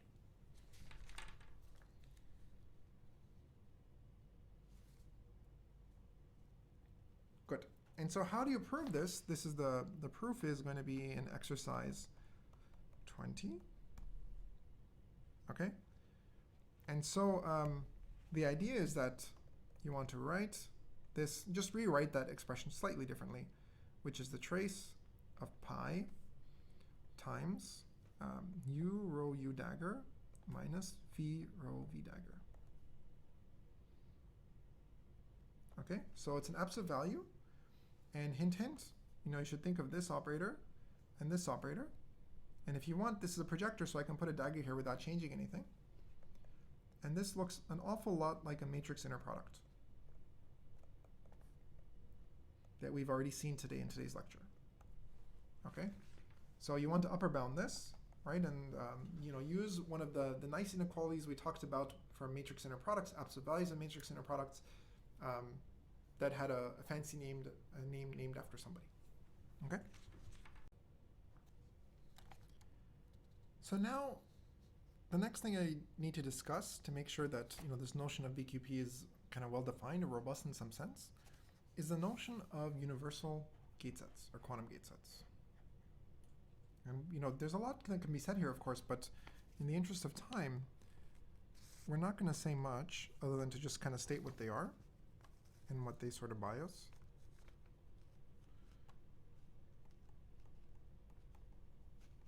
But you could easily fill lectures up just with this topic alone. Okay, so now the question is this, right? How do we define the cost of a circuit, right? I mean, so think about that for a second. So naively, you might say, well, duh, Sev, like we're just going to count the number of gates in the circuit, like 1 and 2 qubit gates, let's say, right? We're just going to count the number of those, and that will be the cost of the circuit, right? And sure, that's, at least from a theory perspective, that's well defined. But let's think about this for a second, right? I mean, you're telling me that as a theoretician, I can apply any, let's say, 2 qubit gate I want on this planet, right, in my theoretical circuit. And then I'm going to hand this off to Mr. and Mrs. Physicist, let's say, and be like, please implement this, in your lab, right? And now, poor physicist has to sit there and say, okay, look, basically, on request, I have to be able to implement any 2 qubit unitary for you, basically. And well, how many of those are there? Well, it's a continuous space, right? There are uncountably many such unitaries, right? So asking a physicist to be able to implement an arbitrary 2 qubit unitary kind of on request is really a tall order, right? So to make this a little bit, and of course, the cost of implementing one type of gate over another, it's quite conceivable that physically speaking, that will have different requirements in terms of resources, right? I mean, it's not obvious until you kind of fix whatever platform you're working with, right? It's not something I'm knowledgeable about, right? You'd have to talk to a physicist, but in principle, it's quite possible that this is going to happen, right? And so to really make this well defined, we want to say, well, you're not going to use kind of arbitrary gates. You can actually restrict your attention to a small finite class of gates, and then any kind of unitary you want, you could always write it in terms of those particular gates. And then you're, the physicist in the lab can say, okay, all I need to do is be able to do these, say, 3 gates, and then I can implement your algorithm. Okay? So classically, we know, of course, that, let me just remind you, that if you have the AND gate and the NOT gate, or just NAND if you like, those are universal, meaning any classical circuit could always be written in terms of these gates. And quantumly, it turns out there's an analog to this. Okay, and there are different choices of gate sets, but I'm just going to pick kind of one standard one, if you will. Okay.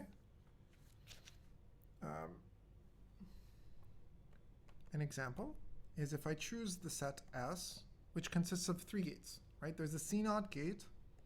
This is going to be the only 2 qubit gates you're going to need. And the Hadamard gate, which we already know. And there's going to be a new gate, which will be this pi over 8 gate, which is pretty simple to write down. So what's pi over 8? Let me do this in red, sorry. This is what? This is just essentially a diagonal matrix. It's a phase gate, right? So on the one vector, it just kicks out this phase. Okay, so it's like, what is that, square root of I guess.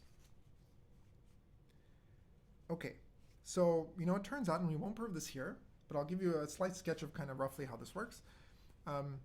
that this set of 3 gates is enough to decompose an arbitrary unitary on n qubits. Okay, so any unitary u, right, on technically n qubits, so the dimension is c2 to the n, can be written approximately, okay, and I'll say more about this in a second, using just gates from S. Okay, that's all you really need, it turns out, without loss of generality.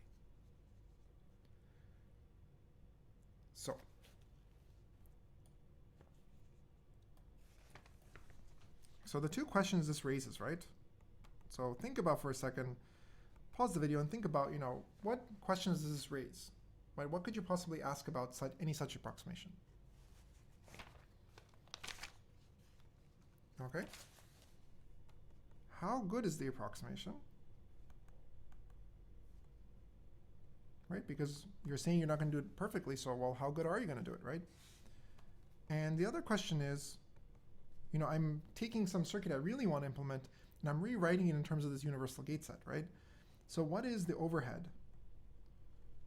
to rewrite my circuit basically up to that approximation using the universal gate set? Okay. So there are kind of 2 parts to this universality statement, right?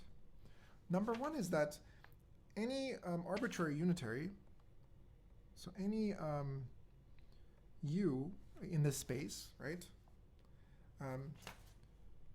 can be written exactly, okay, using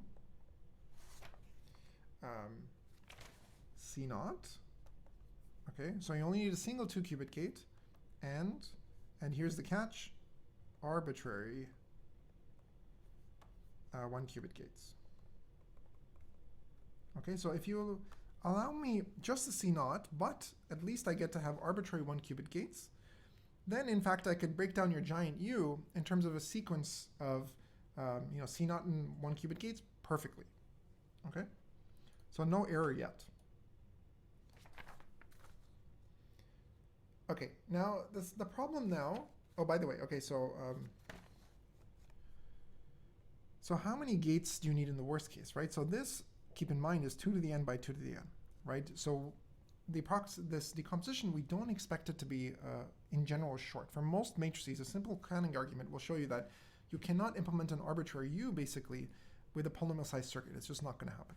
So the overhead is almost certainly going to be exponential, and indeed, what you will get in this case is n squared, the number of qubits, basically squared, times 4 to the n gates.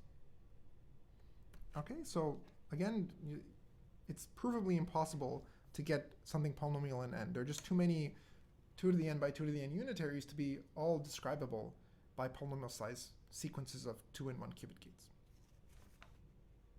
By the way, that's a nice exercise you can convince yourself of. Okay, and now I have this annoying arbitrary 1-qubit gate business, right? That's not universal, right? I need to get down to a finite size set. And so this is where the so-called Solavei-Ketaya theorem comes in.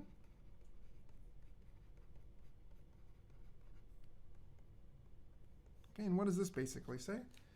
This basically says that an arbitrary 1-qubit gate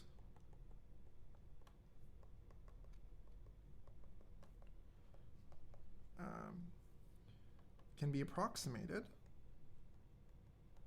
within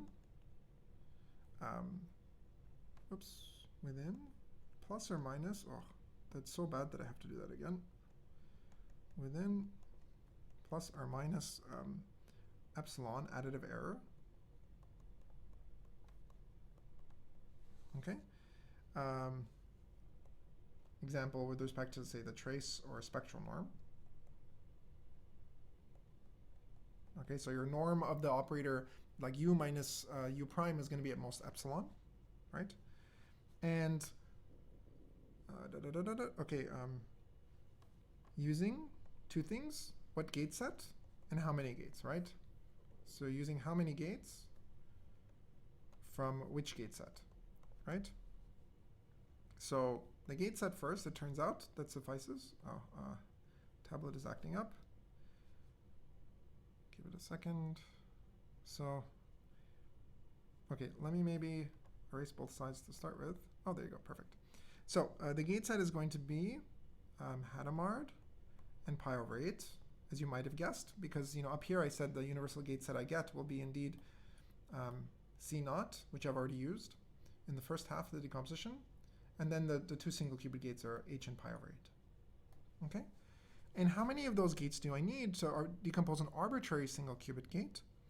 Well, the overhead is really, really nice. It's the log of to the power C of 1 over epsilon. Okay, and this C, it turns out, is roughly 2. Okay, it's a fixed constant, doesn't really matter. Okay, so this is really, really nice, because basically what it says is that even if I want to, well, do I want to say that? For Bqp. So let's be clear. Why is this so good? Right, so the first step of the decomposition was exact, right? There's no error there. The second half of the decomposition, the single qubit gates, that is not exact, but the overhead you need to do the approximation is very, very good. And by that I mean, remember, for Bqp, to distinguish the yes and no case, it suffices to have, small 1 over poly n additive error. Okay, so generally speaking, that's what you're looking at. Okay, so if you want to have, epsilon, so that basically means, epsilon is equal something like 1 over p of n, right? So you can pick a large enough p of n so this error is small enough for your circuit. And then what do you get out of this thing, right? The log, let's forget about the c for a second, right? The log of 1 over epsilon, well, that's just basically going to be the log of this p of n, right? So the Solavei Ketaya of overhead scales approximately like, a log order log squared p of n, right? So that's amazing, right? It's only polylog, right? So the number of gates you would have to add to your circuit to write it in terms of this universal gate set, it basically scales like a log. It's going to be a polylog.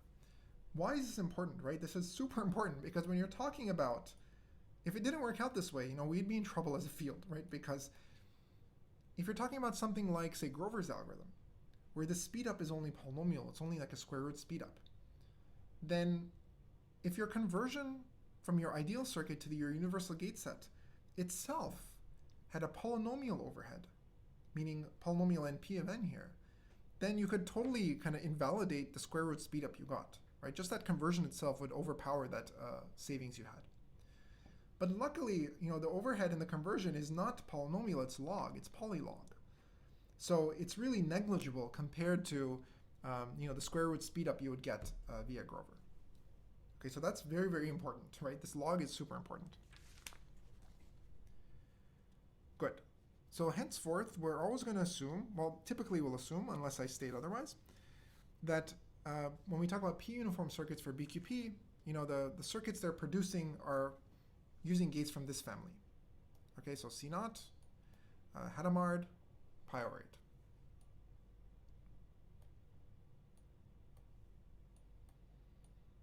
8. Okay. Now, there are two more things I want to cover in this lecture. And this one I'll maybe spend a brief amount of time on. You could see the notes for information, but it's important to mention this. And basically, unlike the classical setting, like let's say if you're running a Java program, right, where you write, say, a subroutine or a method or something, there's zero problem calling that thing as a subroutine, right? Quantumly, that's not entirely true, right? You have to be a little bit careful. And so here's the issue. So suppose I have a circuit, so a quantum circuit C,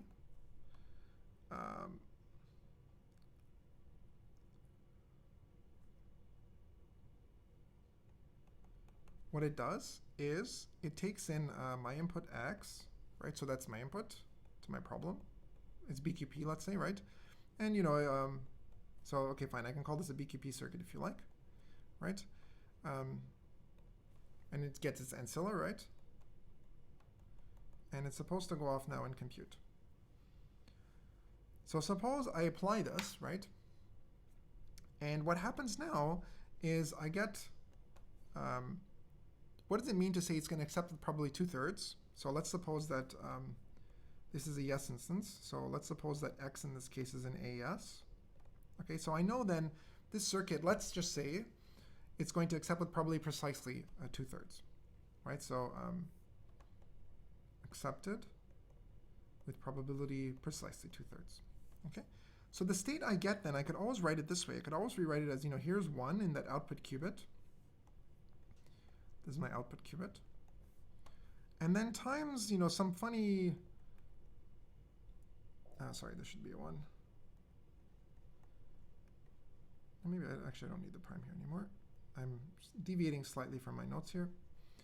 So here I'll get, the amplitude will be √2/3, so that when I measure that first register, the 1, I'll get it with probability √2/3 squared, 2/3, plus the square root of 1/3 times 0, right? And then here I have psi 0. Okay, so without loss generality, I can always rewrite the state like this. Okay, and psi 0 and psi 1 are arbitrary states. They may or may not be orthogonal. They could even be the same state in theory, right? And they're just unit vectors, right? And so the problem now is this, right? If I go to, let's suppose I'm running the C as a subroutine, right? So here's C, right? And I plug in, X, right? And here are my ancillas. And then I want to use that output qubit. And I want to go plug it in somewhere else. Like maybe I want to plug it in some other unitary, say V, whatever, right? The problem is entanglement, right? If you look at this thing, right? You're essentially, let's just assume for a second that psi 1 and psi 0 are orthogonal to each other. So then you would be staring at a Schmidt decomposition, right? You have, 1 tensor estate plus 0 tensor estate, where 1 and 0 are orthogonal. Psi 1 and psi 0 are orthogonal. So this state has Schmidt rank 2. And the coefficients on both branches of this decomposition are quite large, right? They're both constant. So this state is reasonably highly entangled. And what does it mean to me just look at this wire here, right? And there are other wires here, right? I'm ignoring those, right? I'm kind of throwing those out, right? What does that mean? Well, remember now by the principle of deferred measurement that if just looking at this wire and forgetting about the other ones, right? That's equivalent to kind of throwing those other wires out at this point, like tracing them out. And remember, if I have an entangled state across this cut, right? And I trace out the wires I'm not using, which in this case would be this part of the state. If I trace that out, then I'm not going to get anything close to a pure state. It's highly entangled across that cut. I'm going to get a highly mixed state now, right? And so what comes in here basically is going to look basically like this. It's going to look like 1/3 1 1, right? Plus 2/3 1 1 plus 1/3 0 0, right? That's what's going to come out of this. That's what that wire will look like. Effectively, right? And so, and that's not at all what you kind of expect to go into this box, right? I need the superposition to go in, not this weird mixture, right? They're not the same thing.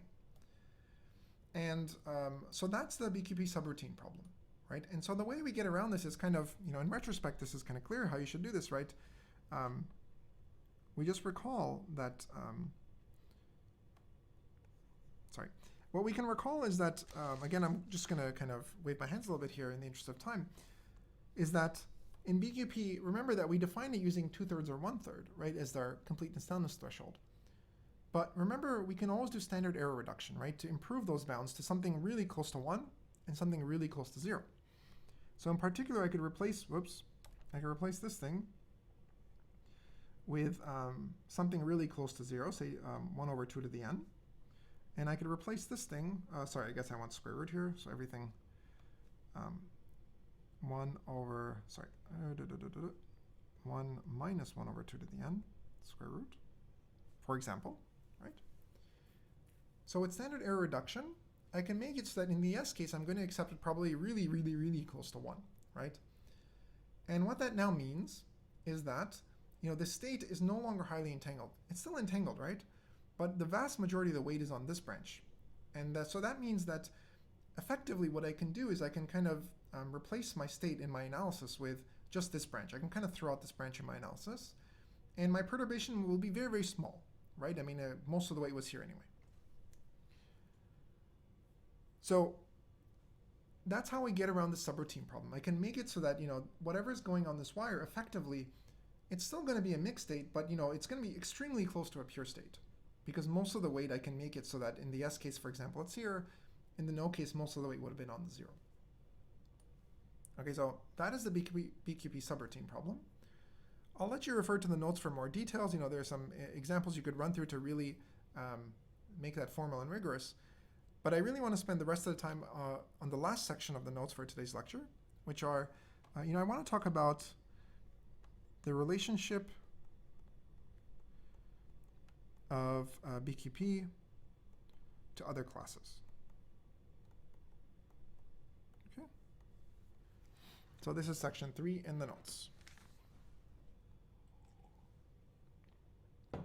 Okay, so remember the name of the game in complexity theory is you can almost think of it like a zoo, right? You have problems, and we try and classify problems according to their properties, right? Just like as you would with species of animals and so forth, or organisms.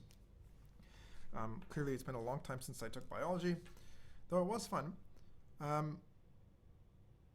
So we ask, BQP, how hard is BQP? Where should this kind of sit in terms of complexity theory, right? So intuitively, you might, extremely naively, you might say, oh, in BQP, technically speaking, the vectors you're working on are exponentially large, right? Implicitly, we kind of get this exponential savings in space. So maybe in super magical world, right, we're able to solve exponential size problems, right? We can simulate exp in BQP. Now that's certainly not going to be true, right? So what we can show, and this is not the best bound on BQP, but this is the proof I'll show you today, and we'll get better bounds later as the semester progresses. BQP is contained in the class called p-space. So I'm not going to write down the definition of p-space here. It's in the notes though, let me be clear, right? But in the interest of time, I'm not going to write it down here.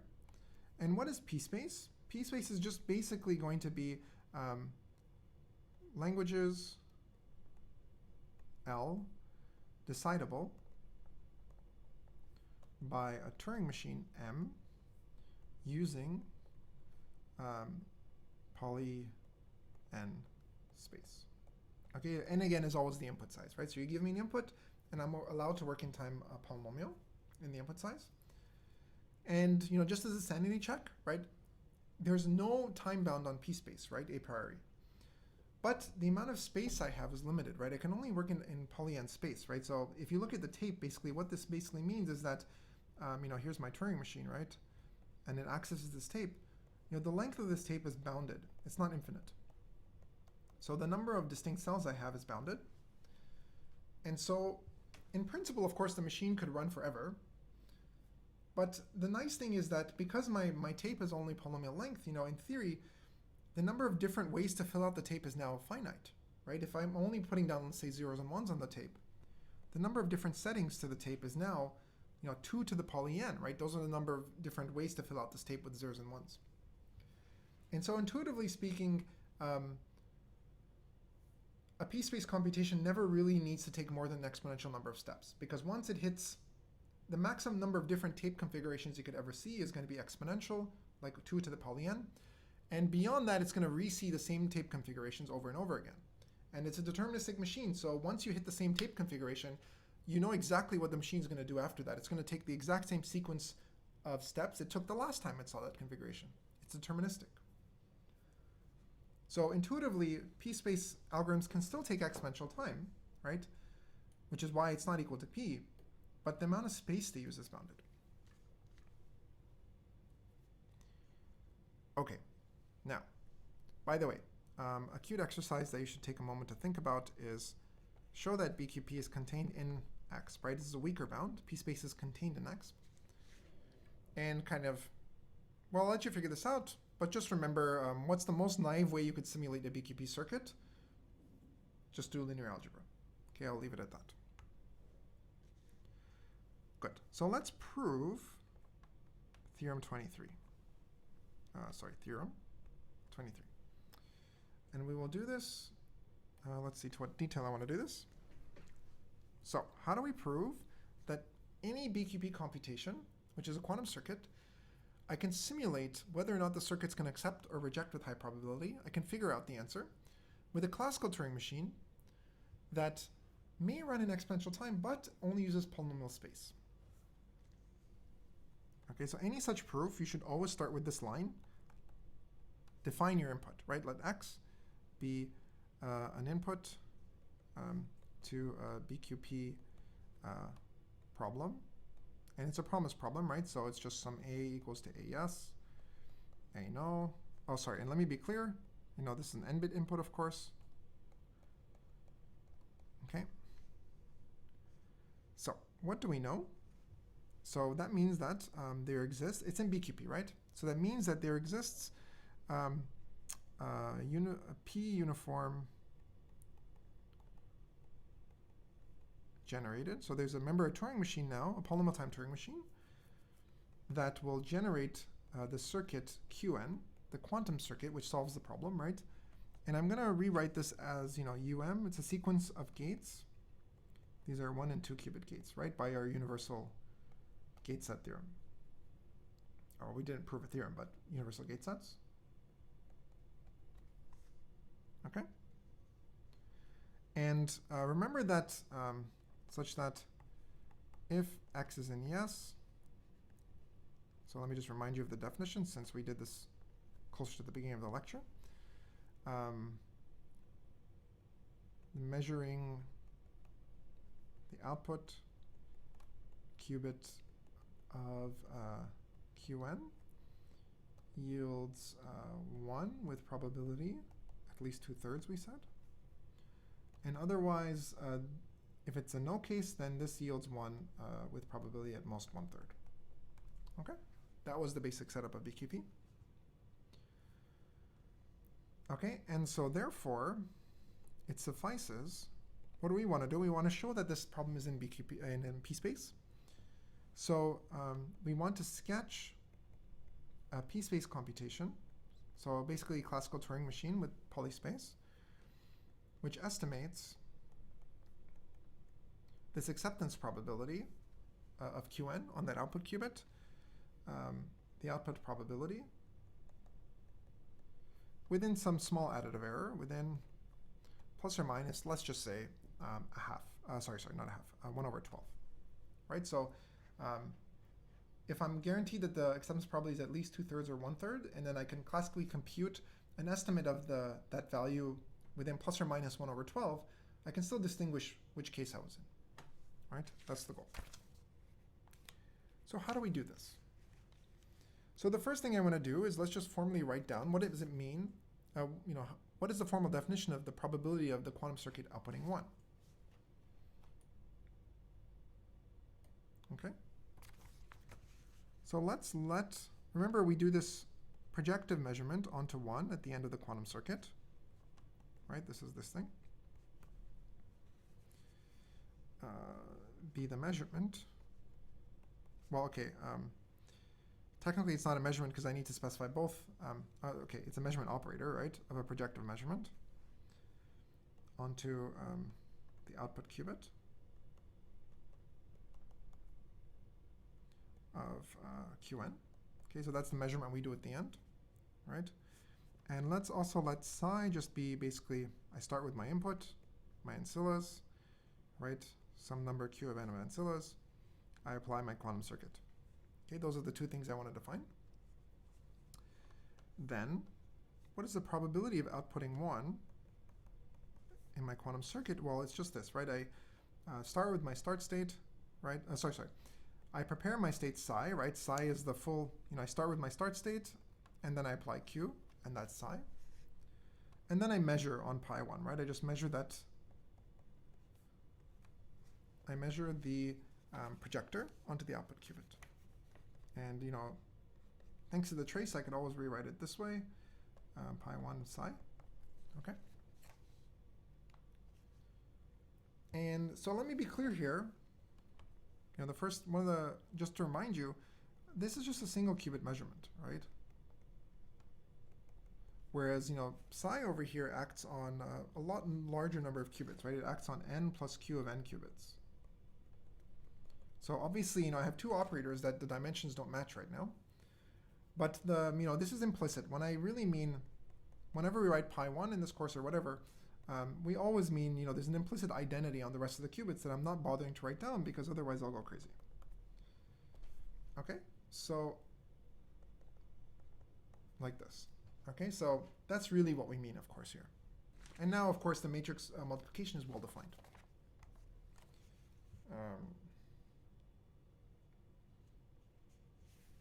Okay, so let's just rewrite this, right? That's the probability. Let me just rewrite it now. It's the trace of what? Well, sorry, I don't want to use the trace formulation. So it's what? It's going to be, well, pi1 is still in the middle, right? I'm just looking at this expression right now. So pi1 is still in the middle. And now let me just expand psi in terms of its actual definition, right? What is psi? Well, remember it says you start with x, you start with 0, and then you apply, the gates u1 through um, right? On the right, and same thing on the left, right? I just take a bra of this expression, and dagger, u1 dagger. Okay? That's the exact same thing. I haven't changed anything yet. And now I'm going to do something that looks really trivial when you first look at it.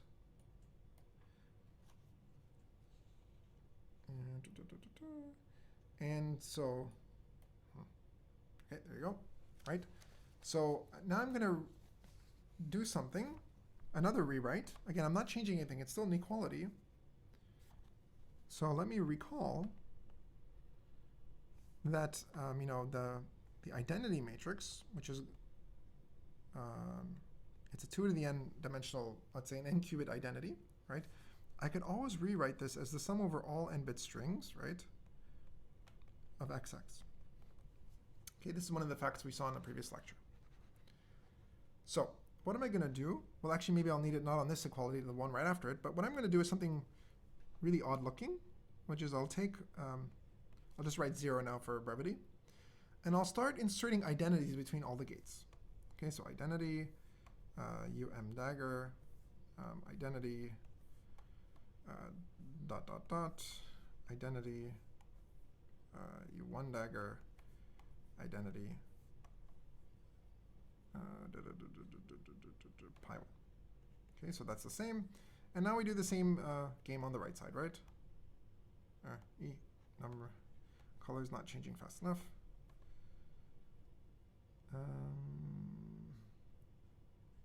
Okay, well, whiteboard is not responding too quick. Oh, good, there it goes, perfect. So let me just, maybe I'll write out the identities all at once. Okay, so this is ...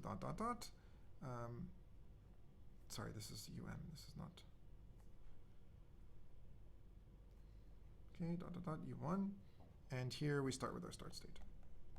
Okay, I have not changed anything, I just put identities in the middle.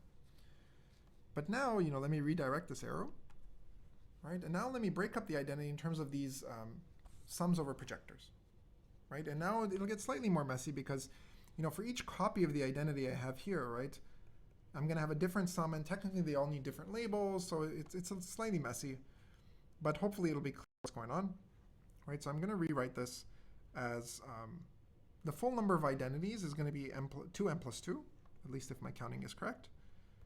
So I'm going to need 2m plus 2 different labels for these strings, 0, 1. And technically the identity acts on the full space, which is going to be n, like the full space the circuit acts on, which is n input qubits, q of n ancilla qubits. And so now what we can do is, I'm just going to write it. Well, I'm trying to be consistent with my notes here, I guess. So I'm going to write it as, we still have this thing on the left, right? But now I'm going to break up the first identity, right? That's the very first thing you see there. And the first identity, I'll use my first copy of x. That's x1. Maybe I'll write that in red too, actually.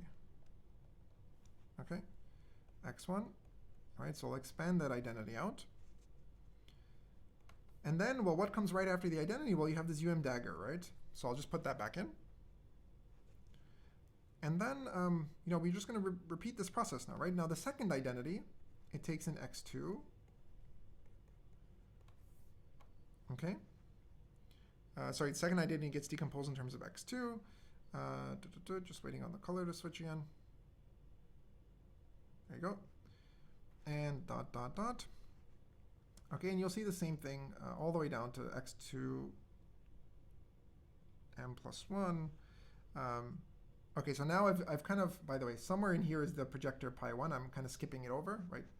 So just in the interest of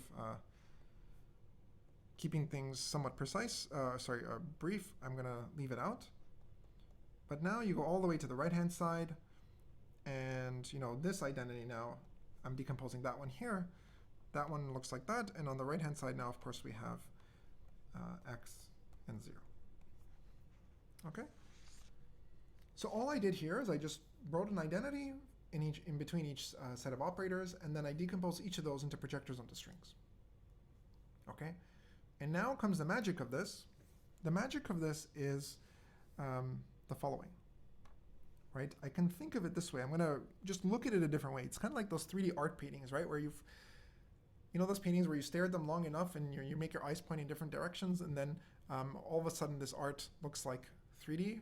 This was really popular when I was growing up. I don't know what happened to this. Well, it's kind of the same, right? If you look at this slightly differently, something different will pop out, right? So in particular, I'm going to think of this as being grouped together. And I'm going to think of this as being grouped together, and so forth, dot, dot, dot, down the line and all the way down to this, right?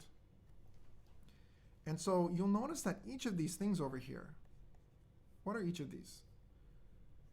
These are all just, in the complex numbers. They're just complex numbers, right? So let me just take a quick example, right? Let's look at this one, x1, dagger, x2, right? It's just going to be a complex number, okay? And what's particular, well, first, I'll get to this in a second, right? The number of such complex numbers is going to scale with the number of these x operators, right? Because that's the number of sandwiches I've made, right? So, so what do we get out of this first is that each sum end in this giant sum, each kind of term is a product of 2 to the m plus 3 complex numbers. Okay, and by that I'm referring to things like this, right? So I can write down 2 to the m plus 3 of these. So in other words, there are a polynomial number of them, right? M is the length of the sequence of the circuit, right? And so that's good. So that means that if only I could compute this product of 2m plus 3 numbers, then I would put the entire thing in p-space, right? Because in p-space, I could, if I'm multiplying out a polynomial set of numbers, right? C1 through Cm, let's say, I can multiply them out, I could store that, and then I could kind of repeat this. I keep adding to my total, right? And so the total amount of space I'll use will always be polynomial.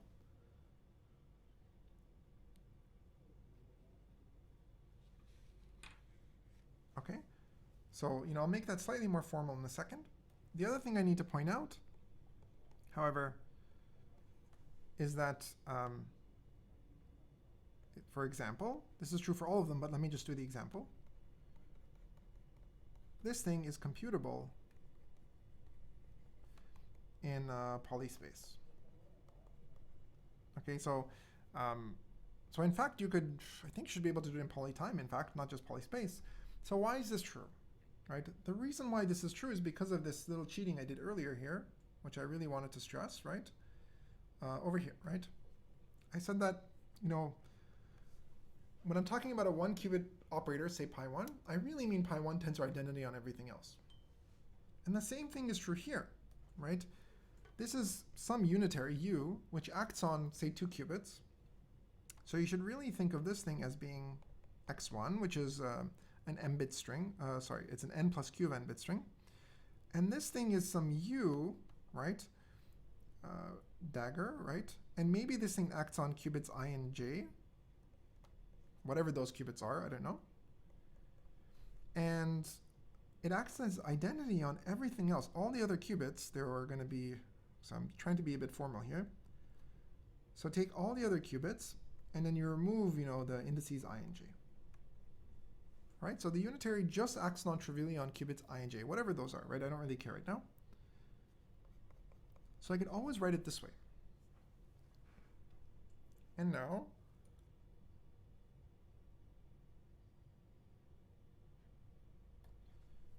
when I take the sandwich, right, what's going to happen is that, what is x1? Well, now let me expand out x1. x1 is some string, right? So I could write it as, x1, 1, x1, 2, x1, 3, ... right? So it's some big long sequence of bits, right? And then here I get my u dagger ij. Maybe I'll just write it this way for simplicity. And I'll put an identity here. And then here, same thing. Now I have x2, 1, x2, 2, right? So the string x2, let me just expand it out. And so if you work through this now, you'll see that because of the properties of the tensor product, right? Remember the tensor product plays very, very nice, right? So if I have this thing here, it acts on all the qubits, right? But now I'm multiplying that by something where it's, a tensor product between something that acts on ij and something that acts on everything other than ij. And the way the tensor product worked, remember, is that the only terms from this vector that will hit uij will be the ones that act on I and j. All the other bits will hit the identity. That's just the way the tensor product works. So what we can do is we could rewrite this as x1i, x1j. So these are the two bits on the left that act on qubits I and j. So they get to act here. And I can do the same thing from the right. From the right, I'll bring in x2i, x2j. Okay. And the remainder of the bits, they all act on the identity operator register now, right? So this is everything else. How do I write this without making it a giant mess? Okay, well, technically speaking, it should be this, right? I minus 1, let's say x1, I plus 1. So you kind of skip over the ith bit, for example, ... right? It's everything else. Sorry, not you, identity, right? And then x 1, 1, ... x1, I minus 1, ... xi, sorry. So technically speaking, this is what this operator, the expression looks like. Now, 2 points here, right? Number one is that this expression here is computable in constant time, right? Because uij, this thing here, is a 4x4 matrix, right? It's just a 2-qubit gate. And these are just going to be, vectors in C4, right? It's just one of the standard basis vectors for C4. So for example, I mean, it could look something like this, right? And maybe it looks like, 0, 1, uij dagger, 1, 0, right? That's, for example, what it can look like. So you're just ripping out one of the entries of uij dagger, like literally. So it's constant time to compute this. So certainly a p-space machine can do it. And as for this, right, this thing is just going to take the inner product, right? The identity we can kill because it doesn't matter. It's just an identity. It's going to disappear. Basically, this term here will disappear, it will vanish, unless all the bits other than ij match, right? And so given what this means is that given x1 and x2 as a string, those each require polynomial space. Given a description of this 2-qubit matrix, I can immediately compute for you this inner product, right? I first check that all the bits other than I and j on the left and the right in x1 and x2, all those bits have to match. If they don't match, then here you're going to have an inner product of 0, and that term is going to disappear. If they do match, then all I care about is now what's at position I and j of each of the strings x1 and x2. And now that's just a 4x4 matrix. I'm just ripping out a certain entry of that. That's it. Okay, so what I'm saying is that in this giant sum, which represented the acceptance probability of my Bqp circuit, I can write it as a product of basically, order m terms. M is a polynomial. And each term in that product, right, is a complex number that I can also compute essentially in constant time. Okay? So this entire product I can compute in polynomial space, right? There are polynomially many terms, each one of which I can compute in constant time. So certainly I can compute the product of these guys in polynomial time. Okay? So why do I need that's for one term in this sum over all these x's. But so far that's just a polytime computation. So where does the need for polyspace come in as opposed to polytime? Well, I have to sum over every term here, right?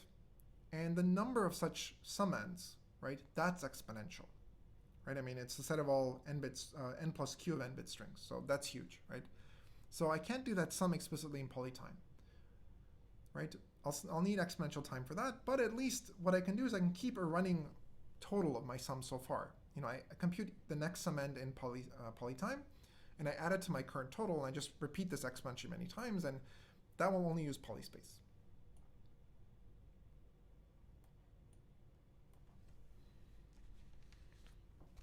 Okay,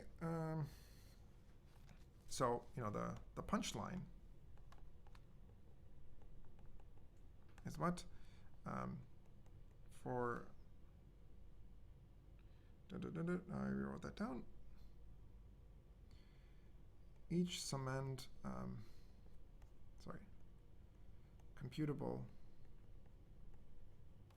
in P space, right? Technically even in P. And the number of summands is basically, 2 to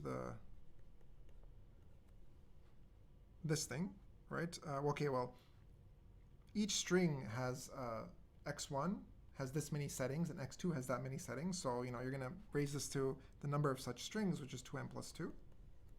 Okay, because there were 2n plus 2. Where is this thing? Yeah, so over the sum, there are 2n plus 2 of them, each of which gets 2 to this many configurations. So that's where this funny, nasty things comes from.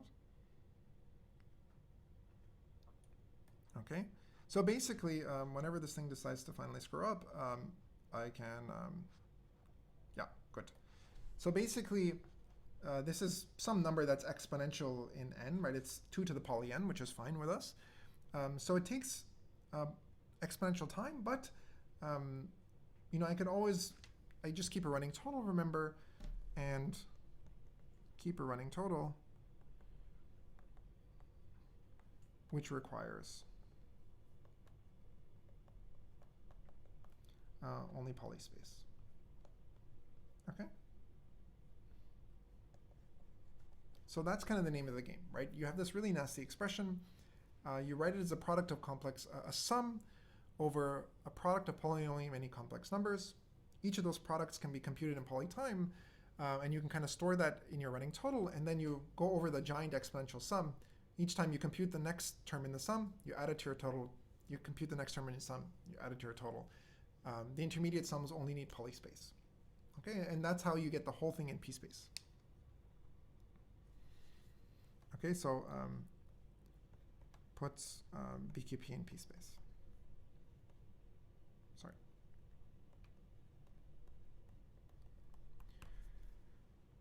So I do want to be a little cautious here. Well, let me make 2 comments. So this is the end of the proof with a star on it. Comments 1 and 2. So first of all, this trick of inserting identities in between, like if you have a sum and you want to compute that sum, using, let's say, a small amount of space, but potentially a large amount of time, this idea of kind of putting identities in between, this is kind of a standard trick that turns up in a surprising number of places in quantum information. It's often called, like this trick is called the Feynman path integral trick.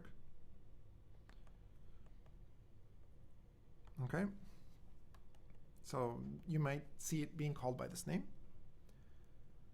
And the other thing I wanted to add is, we do have to be slightly careful in our proof, right? Because what I'm doing is, I've kind of waved my hands a bit here, right? I'm saying, I have an exponential number of terms in my sum, which is generally fine. And, I'm claiming that for each summand, I can keep a running total, right, as I go, as I compute each summand. But each summand is a product now of, polynomially many numbers, right? And so now that you have a question of precision, right, which is that, you know, if I multiply two real numbers, right, that are specified using n bits, right, think about the fact that, you know, when the product of two numbers, when n bits, you can blow up, right, the size of your representation pretty quickly. Okay, right? The number of bits you need to represent the product is going to be larger than what you started with. It's going to be more than n bits in general. So you have to make sure that you know, we're specifying each of these U's to some reasonable precision, right? So that when you kind of multiply everything out, right, the precision required will blow up, but it can still be kept under control so that you can do it in p-space.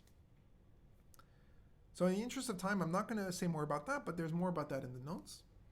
But it's just, you know, that's what this star is about. When I say that the proof is, you know, complete modulo the star over here, that's what I'm slightly waving under the rug. You know, we should be good computer scientists and think about the precision for, you know, if you multiply out a bunch of numbers, I think we had 2n plus 3 or something like that, right? The precision requirements will grow. Okay, so you should think about that. Okay, so that shows us that BQP is not all powerful in the sense that it's upper bounded by p-space, right? And we'll see later in this course that we could even get better upper bounds, and so I'll just make a few short comments and we can close the lecture now.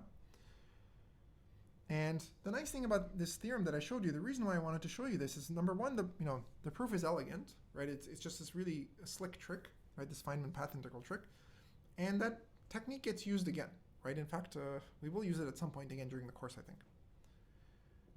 Okay, so what more can you show? Well, you can show that BQP, okay, I gave it a theorem. I'm not sure why I numbered it, because we won't refer to it in this lecture at least. But we will prove this theorem indirectly later. BQP is contained in PP, okay? And what is PP? Again, the definition is in the notes. It's a classical complexity class. Let me just write the gist of it here. In the interest of time, I won't write out the full thing. It's definition 31 in the course notes. And PP basically just, it's essentially BPP, right? But if x is in a yes, if x is in a no, okay, technically it's a language class, right? So I don't need to talk about this. So unlike BPP, it's a language class by definition because there is no kind of gap, if you will. There, okay. Yeah, good. So normally for BPP, what we wanted is that your Turing machine accepts with probability. Let's think about the probabilistic picture of BPP rather than the one with the proofs. So for BPP, this would have been at least 2/3, at most 1/3, right? That was the idea. And now for PP, the difference is going to be that we're going to say, here we accept with probability strictly bigger than 1/2, and here we accept a probability at most 1/2. Okay, so kind of that nice gap that existed for BPP, which kind of made it a nice class, a physically motivated class, if you will, is completely squished away, okay, for PP. Okay, and by the way, this also makes it so that, you know, we don't need a promise anymore. It turns out this is a language class. Okay, and without loss generality, you know, a priori it looks like, you know, these two bounds, of course, can be arbitrarily close, and technically speaking, the definition of PP is based on Turing machines and, you know, non-deterministic paths in Turing machines. So you can always actually assume that, you know, these two gaps here, in the yes case versus the no case, the thresholds are really at least an inverse exponential apart. So they'll never be like arbitrarily close. They won't be like, you know, 1/2 to the 2 to the 2 to the 2 to the n apart. Like, you don't need that kind of precision. Anyway, so that's PP, right? So this is certainly a class that is considered very difficult, right? Not something we expect to solve efficiently. Again, the formal definition is in the notes.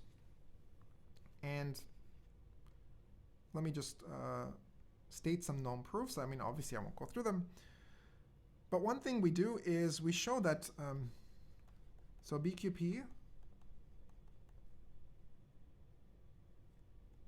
QMA here is quantum NP, which we'll define in a future lecture, not next week.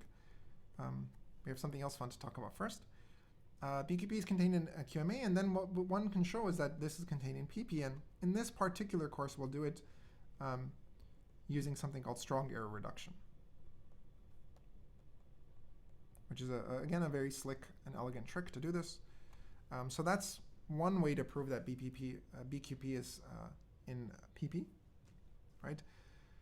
Another way to do it is using this idea that BQP is equal to something called post-BQP. And post-BQP is essentially like BQP in some sense, except you're allowed to do this highly unphysical thing of post-selecting on a qubit. And basically what that means is that if your output qubit even has a tiny, tiny overlap with a certain outcome that you want, say you want outcome 1, or sorry, not the output qubit, but a particular qubit. Pick up your favorite qubit in the output of the circuit, but not like the one you'd measure to get your output.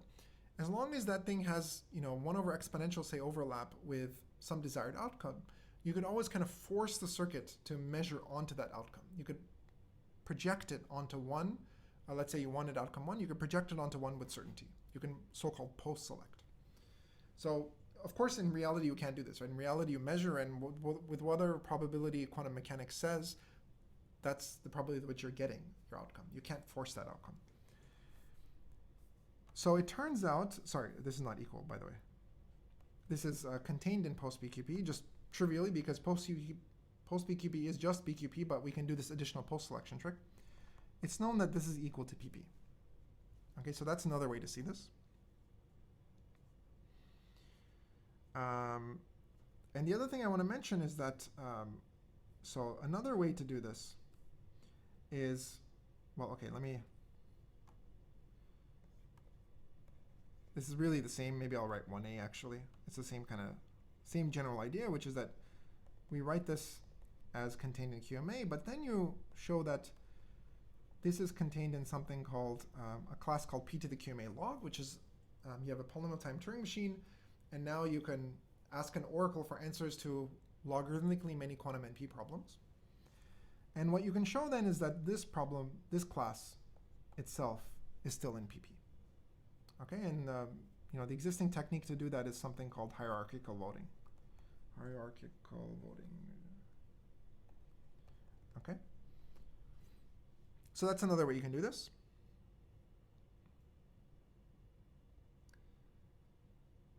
And the final thing I want to remark is that, whenever you have a containment like BQP is contained in PP, you would like to ask, is the containment strict? Or is it possible that BQP equals PP? And so it's likely that BQP is not equal to PP. Okay, so the containment is likely strict. And the reason why is because BQP is contained in QMA, and it's known that if QMA, so I'll leave out some details which we'll fill in a little bit later when we talk about QMA, right? If QMA equals to PP, then PP equals to, let me just make sure I'm not misquoting, sorry, exactly, yes. So then the polynomial time hierarchy is contained in PP. Poly time hierarchy. Oops, hierarchy. Okay, whatever, that's good. Okay, so if BQP were to equal to PP, then it would sandwich QMA in the middle, and QMA would also be equal to PP. But it's known that if this equality held, then something unlikely would happen, which is this so-called polynomial time hierarchy, right, which I'm not defining here, would also be contained in PP, and this is believed unlikely. Okay, so the last fact about BQP is that it seems to be stronger than classical computation in the sense that it could solve the decision version of factoring efficiently, whereas we don't know how to do that classically, but it's not all powerful, right? It's contained in PP, and it's probably believed to be a strict containment. And that concludes our lecture for today. So today we talked about, well, BQP, and to do that we reviewed BPP to start with, probabilistic polynomial time. We talked about semantic versus syntactic classes and used that to motivate the notion of promise classes. And we said that all the classes we talk about in this course will be promise classes.